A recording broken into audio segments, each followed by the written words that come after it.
Welcome, friends, it's the Movie Film Podcast. Movie Film Podcast, enjoy the show. Zach and Sean and Ryan are talking about movies. Movie Film Podcast on the radio. Welcome to Movie Film. We are back. It is episode 176. My name is Zaki Hassan, and I am here with the Cliff Booth to my Rick Dalton. I love it. Brian Hall is here. And it's good to be back. I don't even know how to impersonate him, but like, your antenna on your roof need fixing, you give me a call and I'll see what's for up there. I think to me that metaphor is probably the most perfect summation of our relationship, which is I am the neurotic, insecure mess who you are just silently, confidently, and decisively just holding aloft and looking cool doing it. Yeah, I could only hope to be that cool. That's hilarious. Hey, man. I'm very delighted by that. I have this huge smile on my face. That's so funny. Yeah, well, we've been gone for far too long. I'm so happy to be talking with you again. Well, the last episode we talked about was Spider-Man Far From Home, and then shortly after that episode dropped, I was far from home because I went back to Chicago. Yes, I want to hear about that. And then I'll say also after that, then I was in Oklahoma visiting my folks. And so we've been on the road and kind of had our summer travel adventures and we're reunited and it feels so good. It feels good. And there's two things that feel good. Number one, it feels good to be back on mic talking with you. Number two, it feels good to get emails from people saying, hey, where's the new episode? I know, and I feel really bad too. We actually did try to record when I was in Oklahoma, and I just couldn't make it work. But it's good to be back. And you know, peek behind the curtain, you are mere hours away from another trip. Yes, heading out to New York. So this is literally this. Then I packed, then I hit the road, and I was only back in town yesterday, and I had meetings all day, and then a dinner, and then the movie we're about to talk about tonight. I saw that went till about midnight, and. Yeah, it's pretty whirlwind, and it's funny too. I was telling Zachy off air that I have this document where I write down all the movies that I watched during the year, which helps with the top 10 list at the end of the year. And I was looking at July, and the last movie I saw was weeks ago, so it's just wow, July. That's good. Yeah, it's. I mean, I was in Chicago. This is now my second trip to Chicago in like 3 months. Oh wow, I didn't even realize. It was another podcast excursion, another one for Diffuse Congruence, the show I do with Pervez, and it was a whirlwind. I took the red eye Thursday night at like 10:30, and then arrived there at 6 a.m. Mm-hmm. I can't do red eyes anymore, Brian. I have literally never done one. I tried when I went to Oklahoma. My brother and I were flying together, and I was like, "Let's do this. Like, we'll get there in the morning. We'll sleep on the plane." And he wasn't up for it. So he would side with you, huh? I mean, there may have been a time once. I think there's two things. Number one, I'm just my body is a lurching arthritic mess. So there is that. But there's also there used to be a time you could sleep on airplanes. Now. You when you hit the little button to lean your seat back, it leans about 4 centimeters.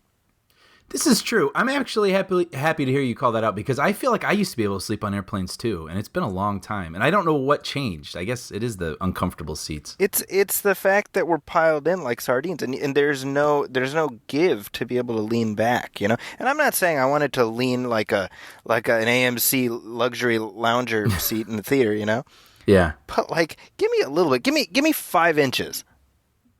I'm just picturing someone now in first class listening to the show being like right as they swig a martini, Yes. To Zachy and Brian. Yeah, I mean and so that was hellacious. So I don't have the constitution for that anymore. But this was it was just a rapid fire trip to Chicago. We actually it was very cool. We and this again this was on behalf of Diffuse Congruence. We went on a tour of historic mosques in the Chicagoland area, and it's kind of astounding to me that I grew up in Chicago, and yet these were places I had never gone. I had never deigned to go, and so kind of I love the synchronicity of being flown in to visit these places that I used to live about 40 minutes away from. Wow, that's very cool. Yeah. Wait, what was the weather like? It must have been really muggy. It was hot, but the week after, exactly 1 week after, was like record-breaking heat. Oh, so you got out of there. I was there at the perfect time. Yeah, so worked out. But you know what occurred to me is as I'm traveling for this trip, I was like, Brian, we got to take movie film on the road. Oh yeah, I would love to do that. I think that would be a fun thing. And folks, if you're listening, let us know. Maybe that's something we could arrange. I think that would be a lot of fun. I would love that. Yeah. I'm always so I feel so connected when we get the listener letters, and it would be really awesome to actually go out and meet people. Yeah, and we do have some listener letters, which I'll share in just a little bit. Now, you have not seen much lately. Yeah, the only thing worth mentioning, and it's not even really for the movie, was I went to one of those rooftop cinema things. Do you have those, by the way? We do not. Okay, so in LA they have a series, and I don't know if it's the same company, but they have it at the Hollywood Forever Cemetery, and they certain rooftops around town, the Montalban Theater. It's pretty cool. It's a pretty cool thing for people to check out if you haven't yet, if you're in town. And I saw Back to the Future with some friends, mostly because one of my friends had never been to one of the rooftop things, and they wanted to go. And that happened to be the day of one of the earthquakes we had. So, oh, wow. Yeah, we were, and I think you reached out, right? I think that was during that one when I was up on the roof. Yeah, and it was one of those weird experiences where it was before the film started, and there's a whole collection of people standing in one place in a sort of precarious location, on a rooftop. Right. And then all of a sudden, everyone at the same time realizes that the floor beneath them is wobbling, and we all look at each other because I don't know what's going through people's heads. I think you don't want to be the first one to go, and you also don't want to be the first one to run. So we're all kind of looking at each other almost like Clint Eastwood style, like, who's going to move first? Right. And it was a little weird. But so anyway, I mean, going back a couple weeks, but that was the last movie I saw, except for the one we saw last night. Okay. Well, hey, I've done some watching for the both of us. Yeah, let's hear it. I was hoping to be talking about this with you. I saw The Lion King. Yeah. So you now, in your defense, you have seen the animated one. Of course, yeah. So you have seen the new one. by virtue of that. Bravo. Man, I'm kind of done with Disney and these remakes, I feel like people have said this about all of the remakes. And all the way up to Aladdin, but there's also a little bit of forgiveness. Yes. And I'm sensing no forgiveness with Lion King. Why is that? I that's actually I was talking about this with my students the other day. I was like, I think, and I was not a big fan of Aladdin, as you recall. I think I give Aladdin an edge over this because at the very least, it's got something that makes it different, and that's Will Smith. Mm-hmm. And he adds this kind of, he zigs a little where Robin Williams zagged, and that kind of, gives it this slightly different twist, right? I think The Lion King is gorgeous. The new Lion King, it is a spectacle of what digital effects can do. Sure. Right, but in service of what? There is nothing that it adds that the animated one didn't do better. The original animated one. I can't believe I haven't heard this comparison yet. But would you compare it to the Gus Van Sant Psycho experiment? In a sense, yeah. Yeah.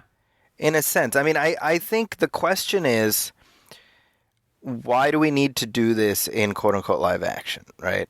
Right. And you can see the value of that for something like Aladdin, for something like even The Jungle Book, for example, right? Because you have a human being in there or human beings, and the ability to see that. Mm-hmm. Mm-hmm. I think The Lion King, the appeal of the animated one is to see animals acting like humans. Mm-hmm. Does that make sense? Yeah. Oh, yeah. So then when you take away that humanness and you just make them lions, then it's like, well, what am I watching? Yeah. Or even, have you seen the trailer for Mulan? I have, yeah. Yeah, I'm not super familiar with that movie. I think I saw it once, maybe back in the day. I actually don't remember. But from what I understand, is they're leaning in more toward the actual traditional tale than the animated. And so that's something different. And you say, all right. Yeah, well, I was gonna say like it's they're finding a way to build it into a huge live action movie, but they're also finding ways to take advantage of that. But what you're saying is they don't build out any of the parts. See, it seems like with the technology we have now, you could find ways to. I mean, the Stampede was already pretty awesome in the animated version, but you could make this crazy Spielberg style, right?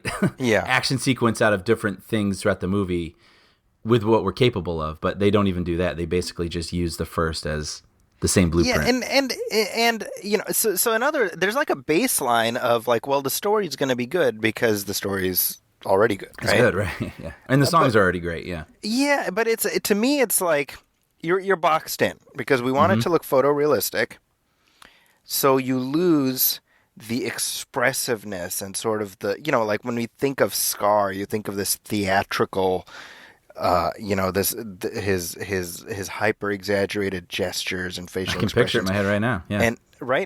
And Jeremy Irons just brought this lilting menace to his delivery that was so beautifully brought to life in the animation, right? So now you say, okay, well, we got to do it photorealistic, so Scar can't look like that because animals don't emote that way.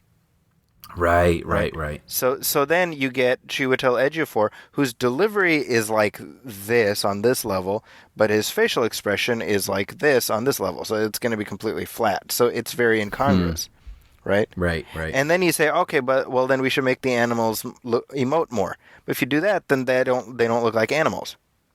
Yeah. So then if you do that, just make it animated. So then you say, well, that's why it was animated the first time, because that was the best way to tell the story. You see what I'm saying? Yeah. Well, that's a shame. I mean, I know I'm going to check it out eventually. Yes. Much like Aladdin, I know the songs are going to get me. Yes. But yeah, I can kind of picture that. Even with Simba, I can picture the animated version when he sees his father die. You know, and that sort of doesn't do like a Hitchcock kind of zoom thing. Yes, which they do. You know, he's got this too. Crazy wide eyes, and you feel awful. And yeah, real lion's eyes don't do that. I mean, you know, it's like they got it right the first time. That's kind right. of and it, you know, when we were kids, they wouldn't do these. They would be like The Lion King back in theaters, you know? Yeah. And they should have done that. I'm sure it wouldn't have made as much, but I bet it would have made a lot. Yeah, I mean, it wouldn't have made, you know, $250 million already or whatever it's already done. And, I feel like it was re-released several years ago and did okay, actually. Right? Like early 2000s or something. I was in LA. I remember it came out again, and I think it did like pretty well. Yes. Yeah. Anyway, sorry, I talked over you. No, I want to. I took my kids, and it is worth mentioning since they are the audience. They did like it. Mm-hmm. Sure. They enjoyed it. So this is Grumpy Grandpa. Well, because you've already been introduced, right? Yeah, I mean that to me, I was like, there's nothing new, and what they change is it's a worse change. Mm-hmm. You know, I did have this thought, which I'm surprised never occurred to me, which is when you hear the song "I Can't Wait to Be King," it's actually a pretty messed up song because it's Simba being like, "I can't wait for my dad to die." Actually, I feel like I just saw that somewhere. Maybe it was you. Oh. That is hilarious. Right? Yeah. So he got what he wanted. Or it should have been like a careful what you wish for story. Be careful what you wish for. It's a monkey's paw situation. Wait, do they... I don't know if this is a spoiler. I don't think it is. Everybody knows this movie. It's a 25-year-old Does movie. Mufasa appear as a cloud? No, because that would be unrealistic in this story about talking lions. Okay. So we get like a vaguely lionish cloud-shaped thing. Right. It was hilarious because I was like, that scene. It's like the cloud sort of takes shape, but doesn't turn into Mufasa. And I'm like, so Timon and Pumbaa could be like, I don't know, I don't see Mufasa. Yeah, actually. I'm not really seeing that. Yeah, exactly. So I don't know. It's a thumbs down for me, but it's not a like I hated it to pieces. Yeah, well, you seem. I don't think I've seen any critic give it a positive review. Really? So wow. Okay. That's pretty. It's too bad. It's too bad. I mean, it's obviously it's sweeping up, which is no surprise, but. I mean, again, by point of comparison, I was pretty down on Aladdin, but I preferred that one to this. Yeah. But as you said, I mean, with the human actors and Will Smith, I mean, they can be as expressive as we need. Yeah, and it's like again, it gives you something different. It just puts a little different spice in the stew, to use your metaphor. Yeah, well, and the Jasmine, they kind of, gave Jasmine more to do, and that was good. Like good tweaks. Yes, so, I agree with that. And that song "Speechless" that Jasmine sings, I've been like listening to it nonstop. Oh wait, does the Beyonce song do that same sort of thing where it feels a little incongruous to the other songs? Yeah, Beyonce hits the notes, and by that I mean every note. She's like, the whole thing is so incongruous because the level of expressiveness in the voices right is so completely at odds with what they look like. Yes. Which again, I'm not criticizing the fact that the lions are expressionless because they are lions. That's how they are supposed to look. Yes. But like, think about it. When you've got Simba who's like, Nala, I can't believe it's you. It's been forever. But it's just like this flat lion face. Right. It's like unintentionally hilarious, Interesting. Well, I just can't wait to go see it. Well, I was hoping we could have talked about it, but yeah. I'll be waiting for your response. Yep. Which, based on our current schedule, will probably be discussing it like 2 months end from of now. Year. I look forward to it. I also saw one more thing which I want to mention really briefly. This is a new documentary on Netflix, which I wrote a review for the San Francisco Chronicle. Mm-hmm. It is called The Great Hack. Yeah, I've seen headlines about this. I don't even know what it's about. I'm looking forward to you talking about it. It is about the Facebook data breach. Okay. From a couple of years ago, where something like 87 million people's user data was scraped by a company called Cambridge Analytica, which essentially used people's Facebook profiles. You heard about this, right? Yes. And essentially used people's Facebook information and internet online activity, basically just data, not just Facebook. That almost minimizes it. People's data, online search history, social media use, article likes, everything, to create data points that they then use to micro-target their political engagement. Interesting. And it is terrifying. Yeah. Because it confirms sort of what I've already felt for a long time in the pit of my stomach, which is that social media is destroying us. Yeah. I've been, it's no new thought, but I've been talking about that a lot with my brother lately, especially the fact that we joke about our FBI agent on the other end of our call. Yes. Like we joke when Dan and I are having a really good time, like laughing like crazy on our phone calls. We're like, our agent must love us. And it's the fact that we minimize the fact that there probably is someone listening, right? Like that we've moved past the scariness of it. And the other thing too, I know a lot of people can relate to, and I think it probably could tie into this a little bit, is the fact that you'll mention, oh, it'd be really helpful if I had a blender. Yeah. And then you just say it out loud, and the next thing you know, in your Instagram, you have an ad for blenders. So so that example is brought up in the film. Okay. And it's interesting. There's a professor named David Carroll who is one of the primary focuses of this film, because he actually launched a lawsuit against Cambridge Analytica to get back his stolen data. And he's like, you ever had that happen where you say something and then something shows up in your feed and you're like, oh, they're listening. And this is interesting. He's like, it's not that they're listening. It's that our internet activity has made that algorithmically inevitable when that type of stuff comes up. So it's not that somebody's listening; it's that you are data points. And so your data points allow these things to emerge algorithmically. So if I like Googled something about limes, it's like, ooh, I bet Brian wants a blender. Yeah. Yeah. Yeah. You know, and so the you know, this is something I spent a lot of time in my class talking about. I'm like, we live in a post fact world now. In that, yes, facts are now what I feel comfortable calling a fact within my silo, within my social media silo, surrounded by fellow travelers and people who are going to say amen to me and people who are going to like my comments or whatever.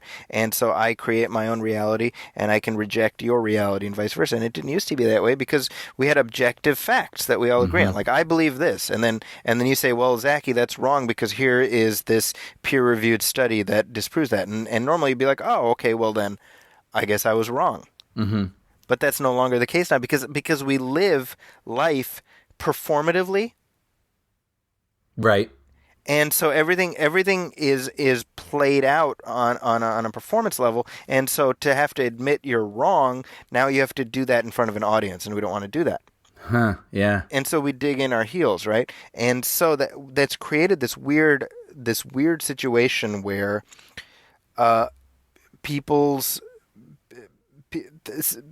corporations can take people's online activity and determine whether they are persuadable based on whatever specific issue, political or otherwise, that they're trying to target, and then they will based on that, you can be persuaded by false information, quote unquote fake news, right? The president uses that to mean anything that anything that's critical of him. Yeah. But fake news is a thing.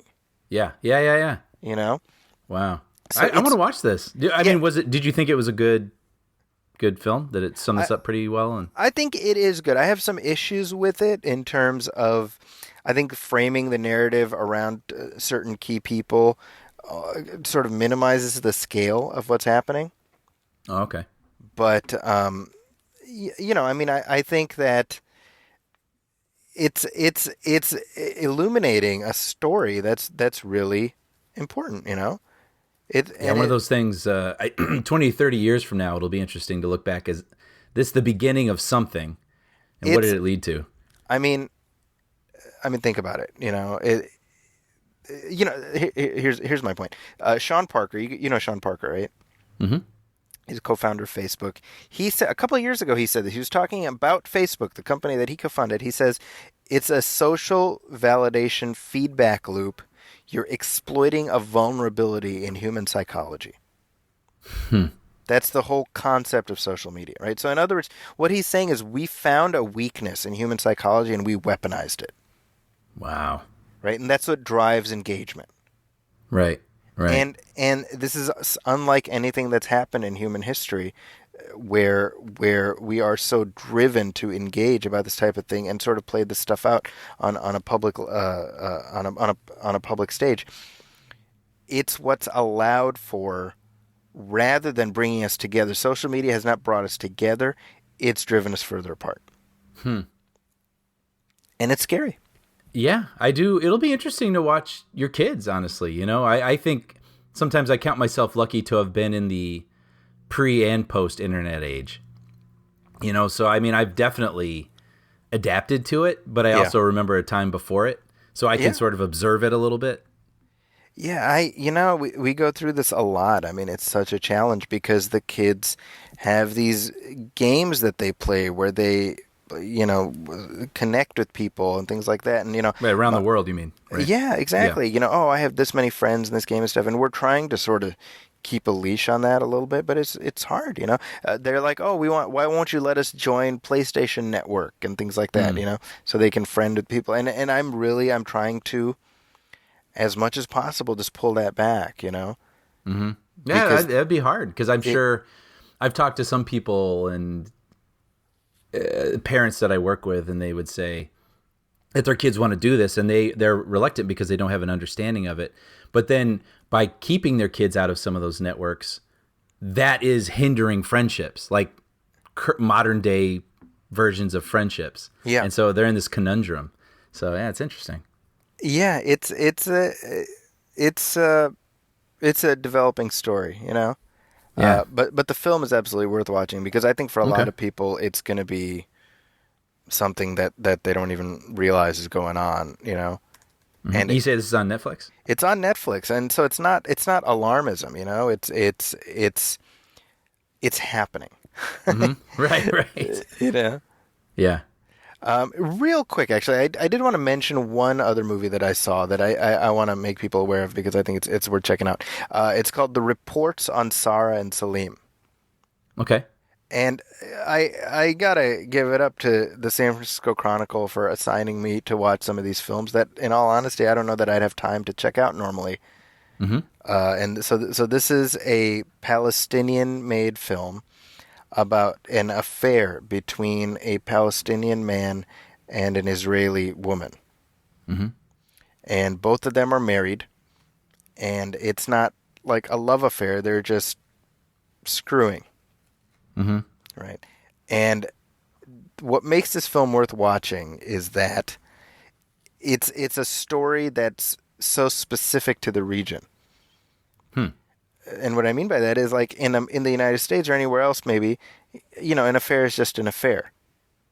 Right. But by virtue of this affair happening where it is, it leads to very specific political and personal fallout that speaks to, obviously, what's happening in Israel and Palestine.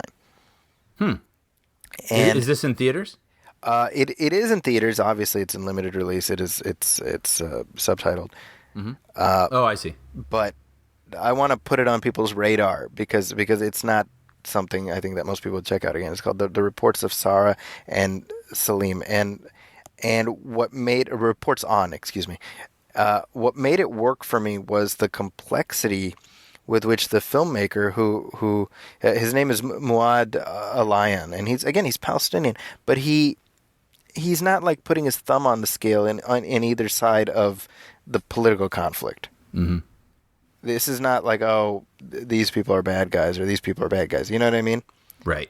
It's looking at this very specifically from, it's like, here's the scenario, now let's play it out, documentary style. Mm-hmm.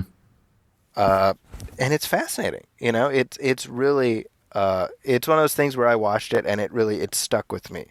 Oh, wow. So, like I said, real briefly, I just wanted to put that on people's radars. I think it'll surprise people in a lot of pleasant ways.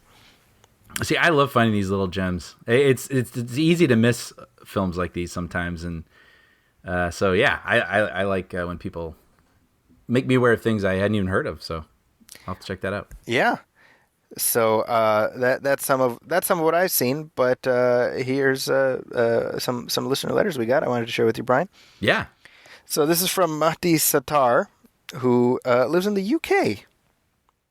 Oh, wow. Cool. Yeah. And we have a lot of UK listeners, I got to say. Yeah. It's kind of interesting. You can see in the stats the countries people are listening in, and you're like, wow, what? Yeah. it's really cool. My sympathies to our UK listeners because they have now elected their own Donald Trump. Yeah, I kind of missed this. I was seeing these headlines when I was away because I wasn't really watching TV or anything, but I've seen some like pictures and stuff. Dude, this guy Boris Johnson, it's hilarious because I didn't even know that much about his politics, but just look at him, and he's like the crusty franchisee, you know.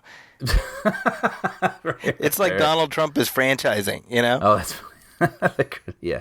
You know, so hey, you know, we've been dealing with this stuff for a couple of years now, so hey, well, see how it goes. Welcome. For you guys. So Mahdi says, your recent Speed commentary was great to listen to, particularly because I revisit it as often as I can. It's been a favorite of mine ever since my cousin rented a copy of it way back in 1995. I think it was around 10 at the time. However, I noticed that the initial buzz had faded over the years and it got boxed in as just another action thriller, despite it standing out for the very reasons yourself and Brian pointed out in the commentary. So to hear your love for this movie is particularly validating for me. I'm glad someone else noticed that and is also feels like we do and is like, no, everybody. This should be like one of those sort of not tempo. What's the word I'm looking for? But just throughout the timeline of great movies people should be revisiting. I feel like Speed should be one of them. Yeah, and he's not alone in saying that. We've had several other people email and say something similar. Where like, why don't people talk about Speed anymore? Yeah. So that's cool. Yeah. Well, I'm really glad. See, we're just trying to bring people up to speed. Up to speed, because the name of the movie is Speed. I wish you had a David Letterman-esque desk and some pencils, and you could tap the pencil, and then I would be like Paul Schaefer behind the keyboard, like because he said speed there on the keyboard. Mahdi goes on. He says, "I'm also really looking forward to your commentary on the Karate Kid." I am too, Mahdi. I'm so sorry. We will. We are doing it. It's been a cruel summer. Now I'm gonna tap my pencil. Karate Kid soundtrack. Because the Bananarama song is a cruel summer. At the beach. It is Bananarama, right? I think so. Yeah. He then says, I've recently purchased the DVDs and Blu-ray, but as a kid I had a VHS copy taped from when it first aired on UK TV. I was so moved by the movie, I think I watched again and again to the point that even my mom claimed she had it memorized. Having said that, I haven't watched it for a few years at least, so I am looking forward to that podcast and watching it again soon, maybe along with your commentary. Oh, all right. Yes. This is all the motivation we need. Not that we didn't have it already, but now this is an extra high flame under our butts. At this point, it's becoming a borderline joke because we've been like, it's a coming, Karate Kid. We should just do the next Karate Kid just to mess with people.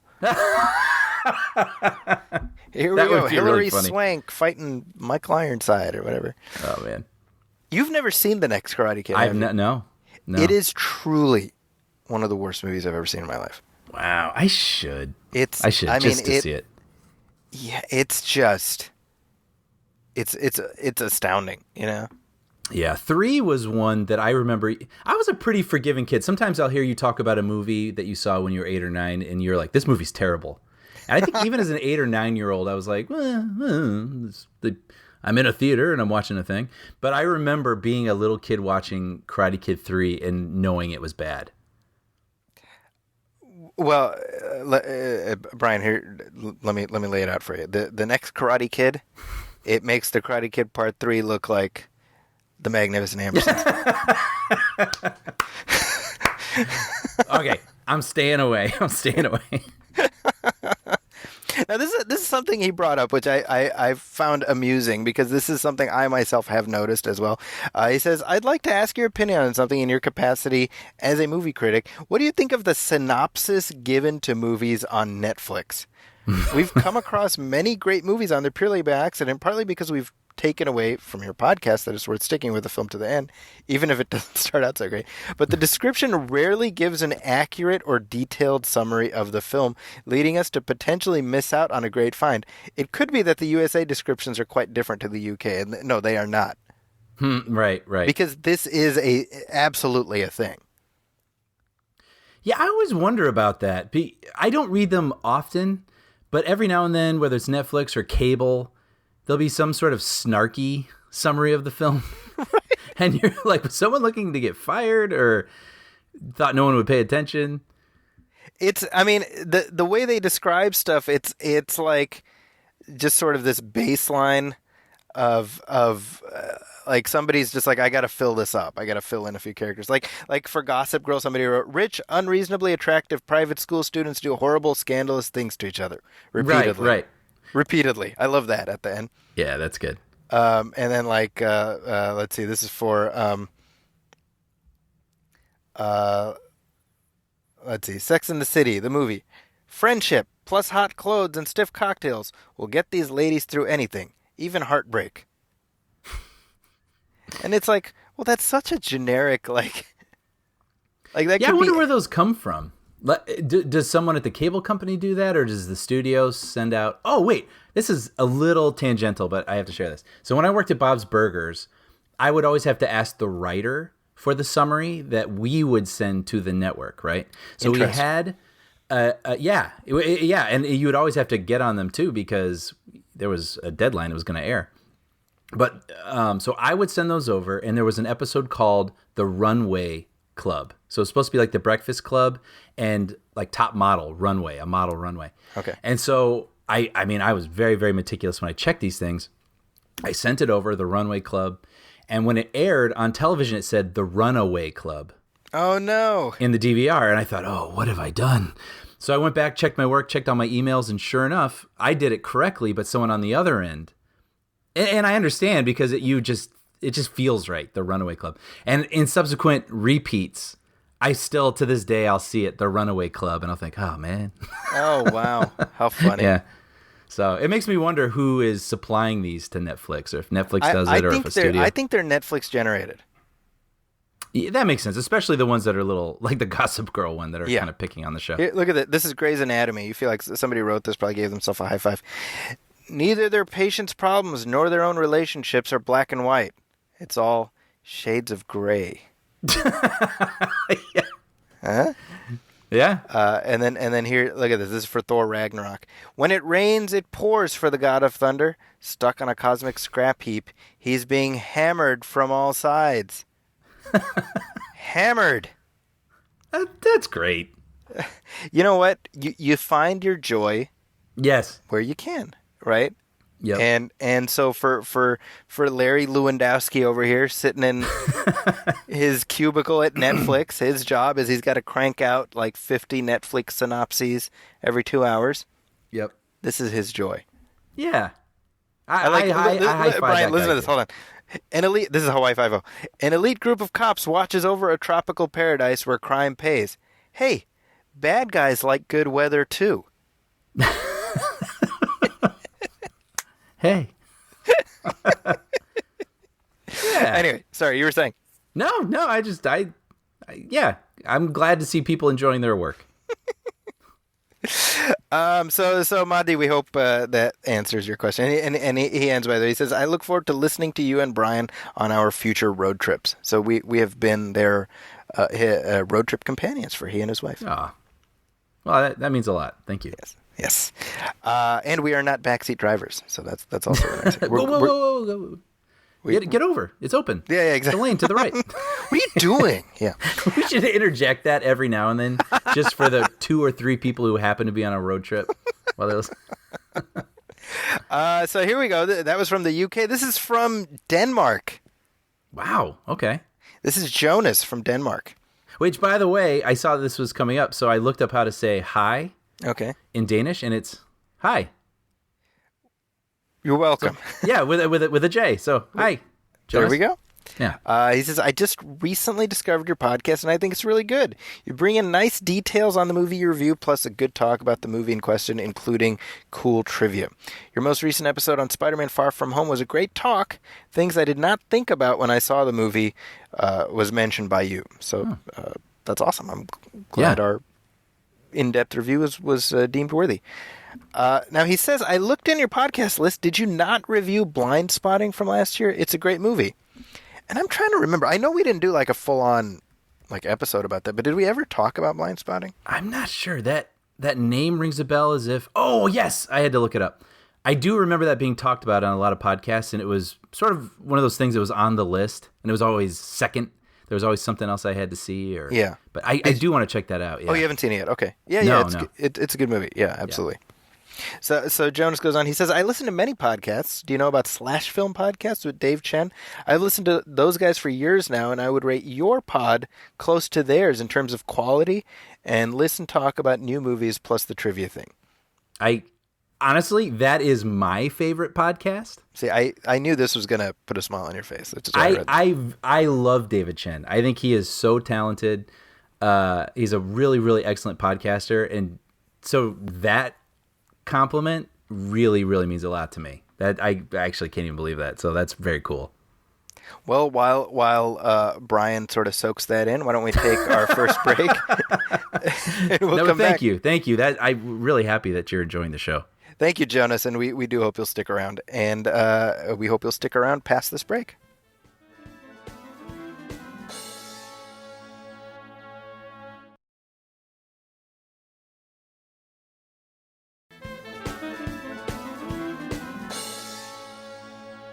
And we're back. And hey, Comic-Con was this past weekend. Yeah, that's right. I was actually supposed to go.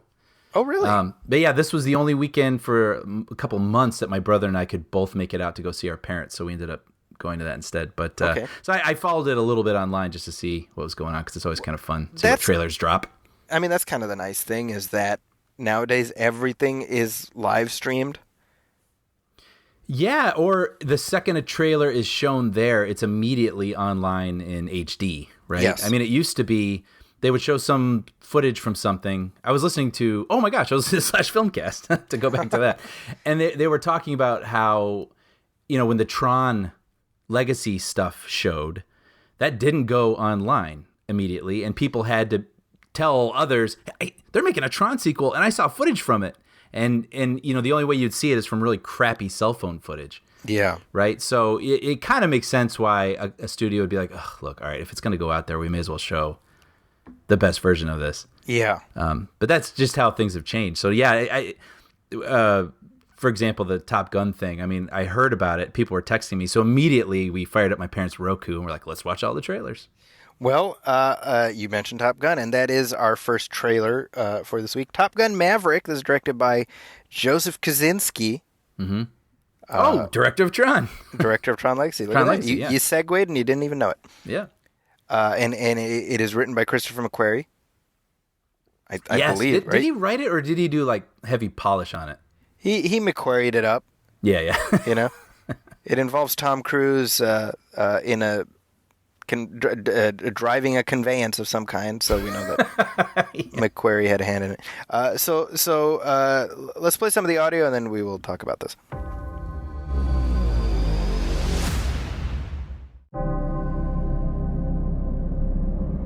+30 years of service.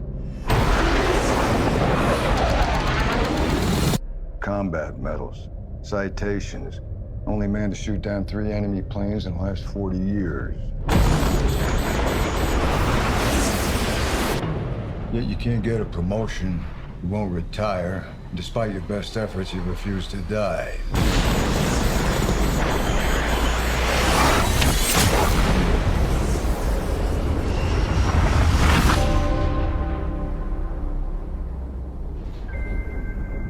You should be at least a 2-star admiral by now. Yet here you are. Captain. Why is that? It's one of life's mysteries, sir. So, Brian, if I recall correctly, you're not like a Top Gun head. No.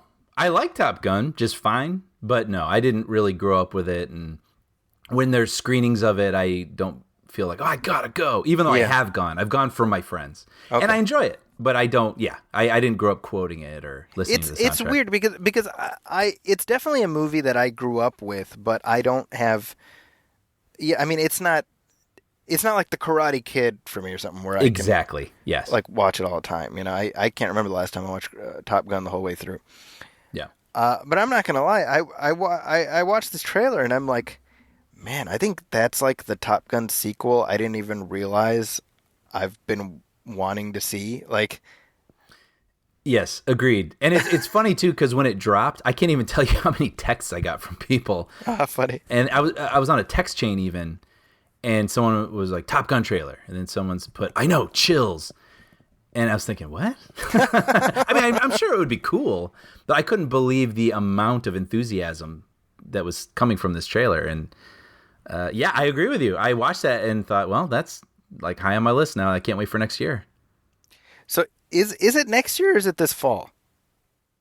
I want to say it's next year, next summer. Oh, it's next summer. It's next June, late June. That's right. Okay. Yeah, but I mean, it's an interesting. I mean, I had no idea what's this movie even going to be about, but I love the idea that it's Maverick, this hotshot pilot, and all these years later, he should be so much further in the chain of command, but he's sort of, I'm losing the one expression, but he's kind of tapered out, right? And he just sort of settled in, he plateaued, and they're like, "What's wrong with you, Maverick?" And so you imagine he'll meet some other young hotshot, and they'll probably bounce off each other, and it's filled with shots of Tom Cruise probably flying a jet.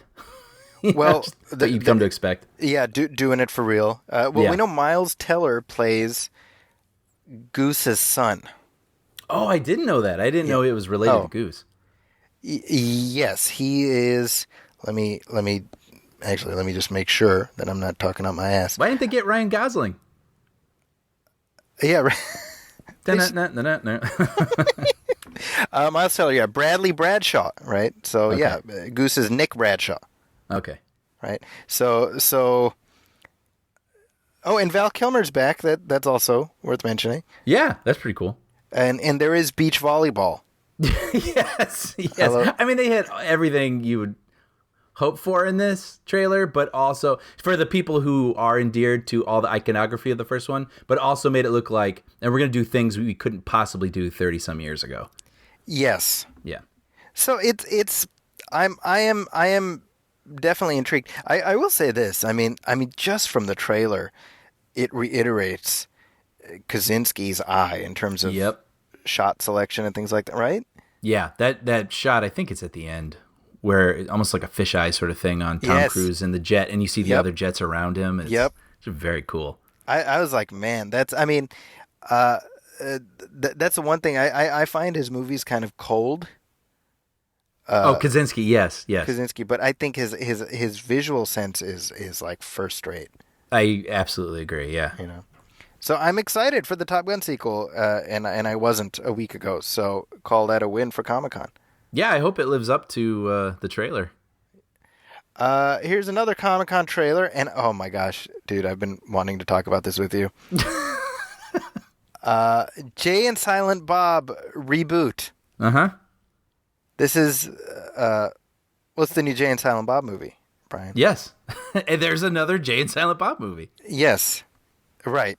It's the new Jay and Silent Bob movie about the new Jay and Silent Bob movie. Which is interesting because Kevin Smith, his first film, 1994, Clerks, which had these side characters, Jay and Silent Bob, and then he started making all these other movies. But then he took this detour where he was making these really, really low-budget horror films. Yes. Right? Where Red State and Tusk and Yoga Hosers. Well, even before that, he was doing, like, mainstream comedies. Yeah, oh, that's right. Like Jersey Girl. Jersey Girl and Cop Out. Remember that? Cop Out. Oh, yeah. I've kind of forgotten about that period. But, yeah, so it's... And you know, Kevin Smith is an interesting guy. Or, well, I guess, are we going to play a clip or should we... Yeah, let's play I was going to get into Smith a little bit. Let's play some of the audio, and then we will discuss. I'm Jay, and this is my hetero life mate, Silent Bob. Don't tell me you guys have no idea there's a new comic book movie being made of the old comic book movie you two are the basis for. That old-ass star-studded piece of shit, that movie sucked balls. Sucked asshole, too. Your Honor, I object. I'll allow it. That movie did suck balls and asshole. We got 3 days to get to Hollywood and stop this reboot from ever happening. Okay, Brian, go on. Well, I was just gonna, where are you with Kevin Smith? I think we've talked about this a little bit, but I think anyone our age has some sort of relationship with Kevin Smith. If you are a film buff of our vintage, Kevin Smith has to be part of your vocabulary in some way. Yes. Either for it or agin it. Right? Yes. Kevin Smith, to me, is a friend who I knew a long time ago. I haven't talked to him in a while. Maybe we've drifted away in the years since, but not in a bad way, just because you grow up a little bit, but you always have fond memories of the time that you used to hang out. Mm-hmm. That's me and Kevin Smith. I don't know that I can put it as eloquently in a metaphor. That was really good. But yeah, I would agree. I mean, Clerks was a huge movie for us, or people our age. And I still think Clerks is his best film. I think it's so simple, but it's deceptively simple. I think a lot of people watch it and think they can do that, and they can't. Because it's a combination of, he wasn't trying to make something look low budget and simple. It just was. And so it was very earnest. Yeah, Brian. I mean, I think that was I think that's the reason that Kevin Smith spoke to wannabe filmmakers in a way that he never quite reached in mainstream, saturation.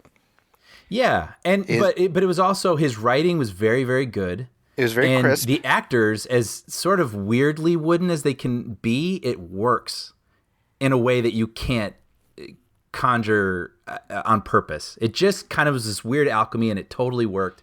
And it made me really endeared to him for pretty much probably forever. Yes. However, as his movies went on, they got a little more glossy and a little sillier and a little, I think you would even call them kind of stupider. The humor got a little broader, but broader in a way that I didn't find as funny as I did with Clerks. So it's sort of similar to you, where I sort of fell out with his movies, but I will always be a fan of Kevin Smith, and especially in recent years. He had that heart attack scare, yes.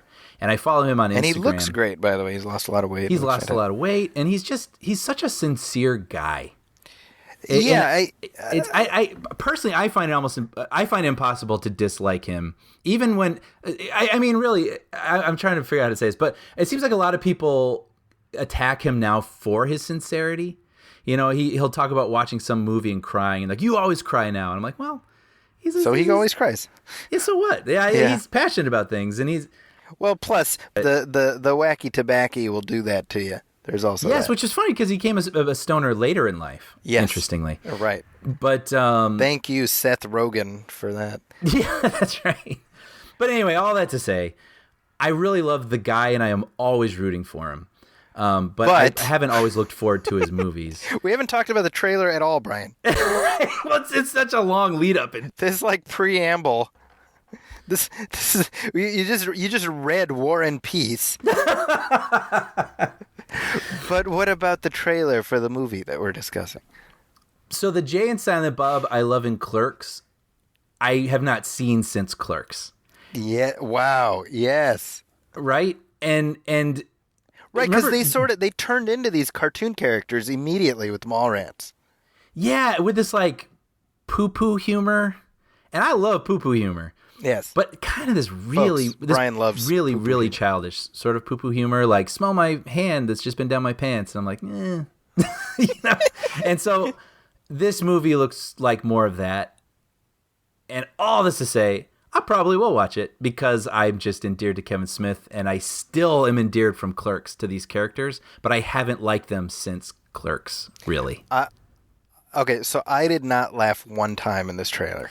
Yeah, and he's got so many cameos in it, and I'm like, I want it to be funny and good, and I don't know. It's kind of hard. The one part of it that put a smile on my face was seeing Ben Affleck in it. Yes, because we know the personal. Yes. So folks, for those of you who don't know, I mean, in a not insubstantial way, Kevin Smith really gave Ben Affleck's career a huge boost. Yeah, he used to be a huge indie star. Right. In the 90s. And so partly because of Chasing Amy, and then partly because Kevin Smith is who helped get Good Will Hunting made. Mm-hmm. So these two cats were tight, and if you listen to the commentary track for Chasing Amy, the fun of it is honestly like Kevin Smith ragging on Ben Affleck, and them just going. It's a very, you can tell it's a very they have an affinity for each other. Mm-hmm. And then in recent years, for whatever reason, they either drifted away or they fell out, whatever it was. This all kind of played out in a public sphere, which is just kind of icky, right? Because, I mean, admittedly, Kevin Smith is a bit public with everything. There is that. And Kevin Smith has said as much, it's just kind of you grow past people. But when Kevin Smith would talk about it, he would say it with regret, like he misses his friend. Mm-hmm. Yeah. And so the fact that Ben Affleck shows up in this movie as Holden McNeil, right? Is that the character's name? Holden from Chasing Amy. Yeah. And when you look at sort of behind the scenes pictures that they're mugging and smiling, and they just seem genuinely happy to be around each other. I sent these pictures to you, Brian. I texted them to you. I was like, this just makes me happy. Mm-hmm. That puts a smile on my face. So I'm kind of what you were talking. I'm like, I don't even care if this movie speaks to me. Kevin Smith is my friend. I'm happy to see him happy. Yes, that's exactly what I probably would have spent 2 paragraphs saying. Following that. But yeah, he feels like my friend, and I'm very happy for him. Well, there we go. So that said, we may come back in a few months and be like, God damn, this movie freaking sucked. Yeah, probably. The premise, I mean, I didn't like Jay and Silent Bob. So no, I didn't either. Strike Back. So I'm this seems like more of the same, you know? Yeah. Val Kilmer is in this, though. Val Kilmer? I think there's like a Chris Hemsworth thing, right? Hemsworth. All sorts of people. I can't even think. I believe Kevin Smith said that there are 3 Batmen in this. So we got Kilmer and Affleck, and so there's one more Batman yet to be counted. Interesting. Yeah. So that's coming out in a few months. Yeah, and it's going to be a Fandango release. Yeah, well, that's what he does, right? He like road shows his movies now. He doesn't. Yeah, which is kind of smart because then you could probably, if he comes to town and then he entices you with, and then I'll talk for 2.5, 3 hours as well. Yeah. I'm like, well, I like listening to him talk, so I probably would. Actually, I've never been to one of those things, but I'm sure it's fun. I haven't been to one of those, but yeah, look, man, you know, he has found his joy. Yes. And I've said this on this show before. The movie film show would not exist, fact, were it not for Kevin Smith and Hollywood Babylon. Right. Yeah, you're right. So that is just empirical fact. Yep. And you know, 176 episodes later, we've made a run of it, you know? Mm-hmm. One last trailer I want to talk about. So this one did not drop at Comic-Con, but I think it is worth mentioning. It is Tom Hanks as Mr. Rogers, which is sort of that is a Russian nesting doll of beloved institutions. Yes, well put. Yeah. So this is A Beautiful Day in the Neighborhood. Let's play some of the audio from this. Mr. Rogers, I'm here to interview you. It is so nice to meet you. You okay? Profiling Mr. Rogers. Boyd, please don't ruin my childhood. This piece will be for an issue about heroes. Do you consider yourself a hero?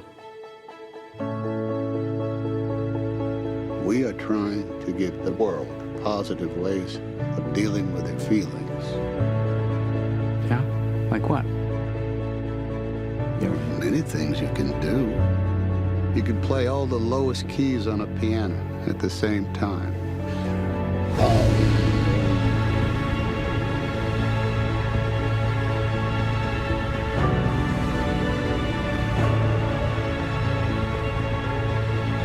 You love broken people. Like me. So this one is directed by Marielle Heller, who I if I'm honest, I don't know who that is. Oh, she did Can You Ever Forgive Me? Oh, okay. Melissa McCarthy movie, great movie. People should check that out. Good small movie. Yes, that's right. Okay. Mm-hmm. Okay. Now this comes not too long after the documentary from last year. Yeah. So what do you know about this movie, actually? Because I don't know much about it. I've seen this movie. You have seen this movie? Okay. I have seen this movie. Wow. I went to a test screening of it. So tell us everything about it from beginning to end. Go ahead. Violate your NDA. No, well, they do those by my house, so every now and then, if I have the opportunity, I'll go check something out. But you can give a response, right? You can without getting. I don't know that I can say much of anything. All I will say, though, because it's positive, is I really liked it. Well, there we go. Okay. I think the trailer is a pretty good representation of what it is, and I think that it was announced that Tom Hanks was going to play Mr. Rogers. You think, well, he doesn't really resemble him. Yes. But who else can embody that sort of spirit where we're just going to look at the guy and like him, right? Yes. Like you say, the rusting nesting doll. And so he does a really good job of doing a cadence. Like he'll say certain words and he'll add like a D sound to the end of certain words, or it'll be sort of pronounced and you'll think, oh yeah, Mr. Rogers did do that. So he really, it's a pretty good, for as much as, he's still going to resemble Tom Hanks, he really does do a good job of embodying the spirit of Mr. Rogers. The spirit, if not, I mean, what my response from the trailer is like, Mr. Rogers had a way of speaking, which I don't know that Tom Hanks, like not the way of speaking, but like his he had a thinner voice, Mr. Rogers. Yeah. He's a little. He was a frailer person, you know. Yes, and Tom Hanks is very he's very Tom slight. Hanks. Yeah. You know what's funny though is so I watched "Won't You Be My Neighbor" with my oldest like a year ago, so he knows who Mr. Rogers is because of that documentary. Oh. And so I put on this trailer for the first time, and my kid started watching it, and he's like, "Oh, there's another one about Mr. Rogers," and then he kind of like squints his eyes. He's like, "Is that Tom Hanks?"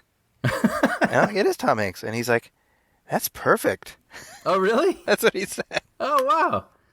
I was like, I love that a 13-year-old is like, Tom Hanks is perfect to play Mr. Rogers. That is hilarious. And you know what's interesting is with that documentary, I think people who haven't thought about Mr. Rogers in a long time are remembering how much he meant to them. There's almost a Mr. Rogers-essence, happening in some ways. And yes. When I went to this test thing, a lot of times people are recruited or you don't know exactly what you're seeing. But when I was standing in line, there were multiple people wearing Mr. Rogers shirts. Oh, wow. To this test screening. So, I mean, I wonder when it comes out. I mean, I can't imagine it being a blockbuster per se, but I think a lot of people are going to check this out. I think it's going to... I think people are going to be in the mood for something like that, yeah. Yeah. Well, what did you think from the trailer? I mean, did it make you... Are you familiar with the story? I only the broad strokes of what we see in the trailer, Yeah, basically, a journalist was tasked with writing a profile on Mr. Rogers and was a little reluctant because he was like, "Oh, the TV kids guy," when it was the later stages of Mr. Rogers' career, and then over the course of them spending time together, it's nice for the both of them. So it's about this cynical guy like having this awakening. Yeah, kind of, and. So it's basically like God Is Not Dead, starring Kevin Sorbo. I guess they should put that in the commercial. Yeah, but yeah, and you can actually read the guy's article. Okay. Okay. So I read it afterwards. Lloyd Vogel, that's the author's name. Lloyd Vogel, by the way, played in the film by Matthew Rhys, who I've started to take note of recently because he was in The Post, also with Tom Hanks. Yeah. But I didn't know this. He's playing Perry Mason. Really? Yeah, they're doing a new Perry Mason series I think it's for HBO. It is for HBO. Wow, that's... Everything you're saying is becoming more and more fascinating. Perry Mason, like, oh, wow, because I remember Robert Downey Jr. really wanted to do that for a long time. That was a passion project of his. Yes, so RDJ is involved in this as a producer. Okay. And then it's interesting that HBO. Right. Perry Mason.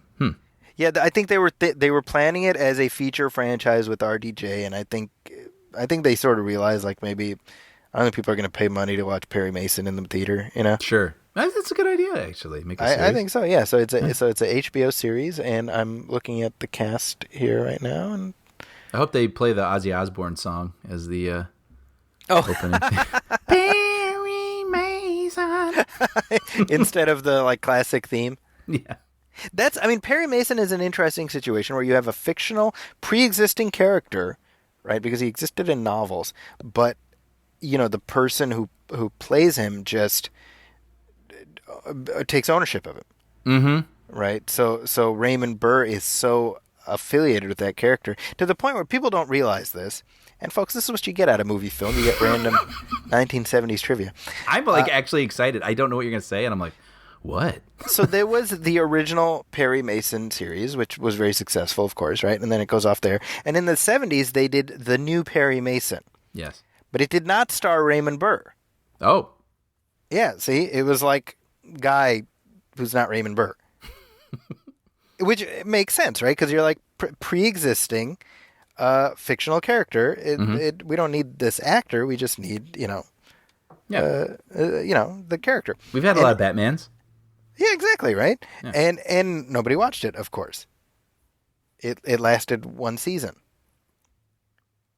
And then had you even heard of it? I was going to say I wasn't familiar with the 70s. I thought you were going to talk about the one in the 80s. Well, that's in the 80s, then they did Perry Mason Returns, and it's older heavier Perry Mason. Yeah. Played by Raymond Burr. Yep. And that's what I picture, the sort of Teddy Ruxpin-ish bearded Raymond Burr. Teddy Rooseveltish, you mean? I actually did Ruxpin, and I don't know if that even made sense. So he was a talking teddy bear? Yeah, he kind of was like a teddy bear with his like. And they did. Shame I'm not editing this episode. They did a ton of those movies in the 80s and 90s. Yes, I remember my parents watching them. And they would, and they can, and I've talked about this on the show before, I know, but they continued making the movies after Raymond Burr died. Right. And it would just be like a Perry Mason mystery starring, Hal Holbrook or whatever. Yeah. And it would just be like, oh, Perry Mason's out, on vacation. I'll take your case. And and then eventually, like, the audience caught on, and they're like, wait a minute. You're right. Raymond Burr is dead, Right. Anyway, sorry. How did we end up here? We were trying to... No, but I'm enjoying it. No, beautiful day in the neighborhood. I'm looking forward to it. Anyway. Yeah. Matthew Reese. He's the guy to watch. He's the new Perry Mason. Yeah. The end. Okay. Speaking of new things that are coming up, we got some headlines. We do have some Comic-Con news, which I want to talk about. Mainly, Marvel just was like, hey, this is what we're doing. Deal with it. Mm-hmm. Yes. Phase 4, deal with it. I think that's what it's... Right. That's the headline. And we'll talk about that in just a second, because I think the reaction surrounding the Phase 4 announcement is itself worth reacting to. Yeah. But a few unfortunate passings I wanted to make time to mention real fast. Yes. First up, we lost David Hedison. Yes. David Hedison, a veteran actor who, one of those familiar faces. I grew up watching him because he starred on Voyage to the Bottom of the Sea. No, I've never seen that. So Voyage to the Bottom of the Sea was a film, and then it was a TV series, and he starred on both. Mm-hmm. He was the captain of the ship. Okay. It was like this is in Saudi Arabia they used to show all these old Irwin Allen shows. So David Hedison was Captain Crane. He was there was the Admiral. There was Admiral Nelson, played by Richard Basehart, and then David Hedison. But as a James Bond fan, he is also noteworthy as the only actor. Well, before Jeffrey Wright, the only actor to play Felix Leiter twice. Oh, So, for those of you who don't know, Felix Leiter is James Bond's best friend. He's like his opposite number in the CIA. And the character is in, like, almost every one of the Sean Connery movies. He's in many of the Roger Moore ones. But he was always played by a different actor, every single time. Except one time, they had David Hedison. He was in Live and Let Die, which was Roger Moore's first one. And then they brought him back in 1989 in License to Kill. Oh, wow. So the only so a gap even. It wasn't back to back. Well, yeah, and there was one Leiter in the middle there, I believe. Oh, I see. Who was played by I think his name is John Terry in 1987. It's weird. I don't know why they recast the role with every single movie. Yeah, I don't know. The very first Felix Leiter appeared in Dr. No. He was played by Jack Lord. Mm-hmm. Which I just watched recently. You just watched Dr. No? For the first time. I'm trying to go through the Bond films. No kidding. Yeah.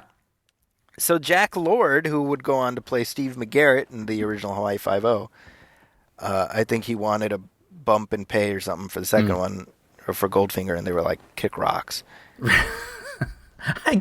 People need to say that. Someone tells you something, hey, kick rocks. Kick rocks. We need to bring that back. Yeah. I like the creative ways people got around swearing. On, like, television? Yeah, exactly, Yeah. Because you couldn't say, like, go F yourself, so you would say, kick rocks. Anyway, so... Go suck a lemon. Go suck a lemon, exactly. Up your nose with the rubber hose. Yes, exactly. So I knew, I saw, License to Kill is like one of the first Bond movies I have a clear recollection of. So that was my first time seeing Felix Leiter, and that's like they give him the most to do in that movie. So like I always liked Hedison. Okay. He's also, if you've seen The Fly, the original Fly. Oh, I haven't. He is the scientist. Really? Oh, wow. He's the scientist in the fly. He's at the very end of that movie. They have a little fly with a little human head, and it's a little David Hedison human head, and he's saying, "Help me! Yeah, help me!" That was David Hedison. Wow, and I know that because of the Simpsons parody. Because of the Simpsons, I know you know it because of that. Mm-hmm. So David Hedison was 92 years old. You know, I saw him at a convention a couple years ago signing, and I didn't think to just stop and talk to him, and now I do regret that. Yeah. Wow. Well, what a career and what a life. What a career, you know. I think by virtue of these iconic things he got to be involved in, he will never be forgotten. Yeah. Whether it is The Fly, whether it is James Bond, whether you know. Yeah. Another actor who will never be forgotten, I'm fairly certain, Brian, is Rutger Hauer, who I was surprised as anyone when I found out that he had passed away this past week. He was 76 years old. Yeah. Right. Yes. 76. I mean,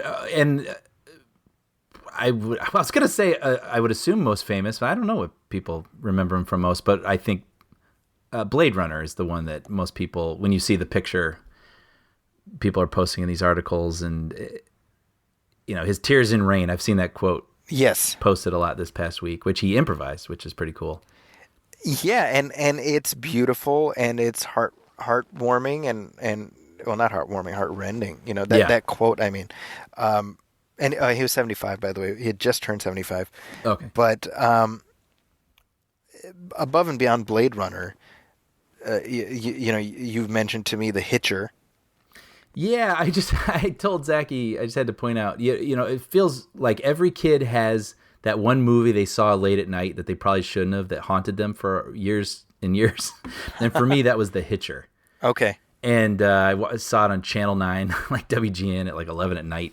Some night or whatever, and he plays this hitchhiker that won't leave this kid alone on a road trip, and it was just so scary. And I haven't seen it in a long time, but I almost like the way I remember it in my mind, like this, the only way, being scared as you only could as a kid. You know that movie? Didn't they remake that recently? They did. I with Sean thought about Bean, it because of this with Sean Bean, yeah, which I never watched because I don't need another. I mean, Rutger Hauer though, man, he was just one of those guys like.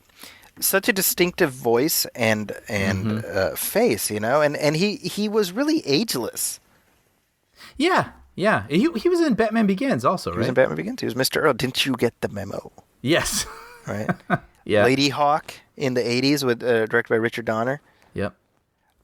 Just, you know, one of these guys. He'd been in a lot of stuff. Soldier of Orange for Paul Verhoeven, and obviously Blade Runner is the one. You know. Mm-hmm.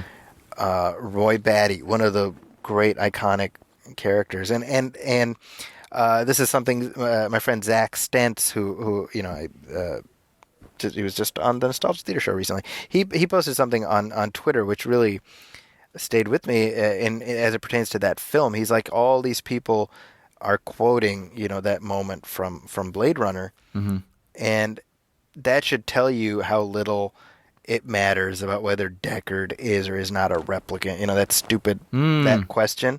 Like, it doesn't matter. That's not what that movie is. It has no relevance to what that story is really about, right? Yeah. All those memories will be lost in time, like tears in the rain. Yeah. Time to die. I had this thought when he said those lines. He was playing a character who dies in the year 2019. Could it have occurred to him? Could it have even crossed his mind that he would die the same year he was pretending to die? Oh, wow. I didn't even think about the whole sort of death component in 2019. Wow. Right? Like, because Blade Runner set in 2019. Yeah. He's 38, Brian. He was 38 when he made Blade Runner. He was your age. Holy cow. And he's doing his death scene. Would that even occur to you? You know, like, no. You're like, what'll I be doing in 2019? You're not like, I'm going to die that year. Yeah. That year, the year that I'm saying I'm acting out my death scene, my 2019 death scene, I'm acting out, and I'm going to die in that year. Yeah, and one of the more iconic ones, you know, that many people remember. Yeah. You know. There's a Charles D. Lauzrica who is a documentary filmmaker, and he does like behind the scenes documentaries. So he did the Blade Runner behind the scenes stuff, you know, and he posted on Twitter the footage of immediately after shooting that death scene, Roy Batty's death scene, and he's kind of, it's him. He's in the moment, and then they call cut, and he kind of comes out of it, and Lauzrica points it out that like you see like somebody put their hand on his shoulder and just kind of like rub it real hard, and that was Harrison Ford. Being like blown away by his performance. Wow. And he's like, way to go. Like I like that story. Yeah, and you don't know that really because it's a tight shot. You can picture Roy Batty's death shot, right? So it's like a medium crop shot. But you just see this arm kind of like clutch his shoulder, and that's Harrison Ford just congratulating him on that scene. Huh. That's cool. Very cool, yeah. So Rutger Hauer, he is a legend, but I mean, it won't be Tears in Rain. You know what I mean? Like he will be remembered forever. Yeah. Yep. Moving on, this is a hard segue, but away we go. Like we said, Comic-Con Palooza, and really it wasn't Comic-Con Palooza, it was MCU Palooza. Yeah, like I said, I was out of town, so I wasn't following it closely, but almost every headline I saw really was about Marvel stuff. Yes. It seemed to be the big pinnacle of the weekend. So Marvel did their big Hall H thing, and they're just like, here we go, here's Phase 4. Now, what's interesting to me is not even the sheer volume of stuff that they have planned, but the fact that it's compressed into a 2-year window. Oh, all that's in 2 years? Yeah, this is basically 2020 and 2021. Oh, I didn't even realize. Wow. Yeah. And some of that included television, or well, quote unquote, let's call it streaming. Streaming, yes. Yeah. So between movies and streaming, they've got 10 different projects planned for the next 2 years. Wow.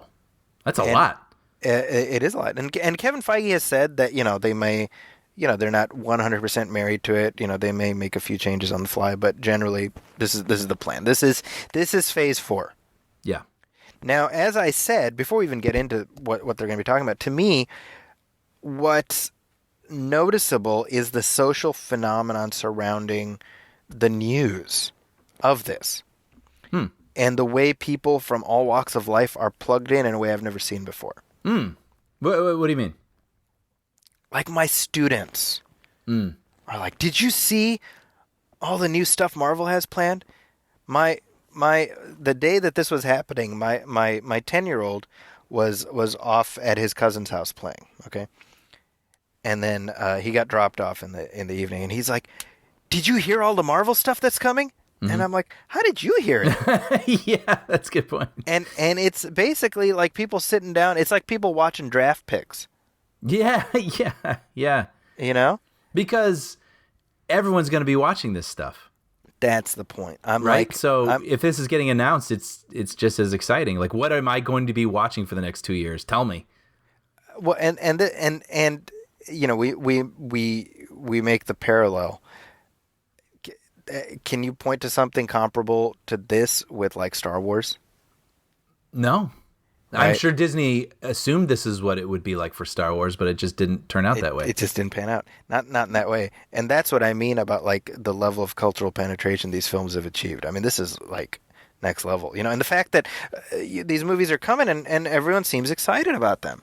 Mm-hmm. Many of these are blank slates. Yep. So let's just go down the list. Since there's a lot. Mm-hmm. We'll just kind of cycle through it as efficiently as possible. So next MCU is not for a whole other year, and it is Black Widow. Yeah, that's interesting. It is shooting right now, so that feels like far away, doesn't it? It feels like there's been, especially having Endgame and then immediately Spider-Man. It feels like we've been getting them pretty close together, but thinking that that's the next one, that feels a little far away. A little bit, right.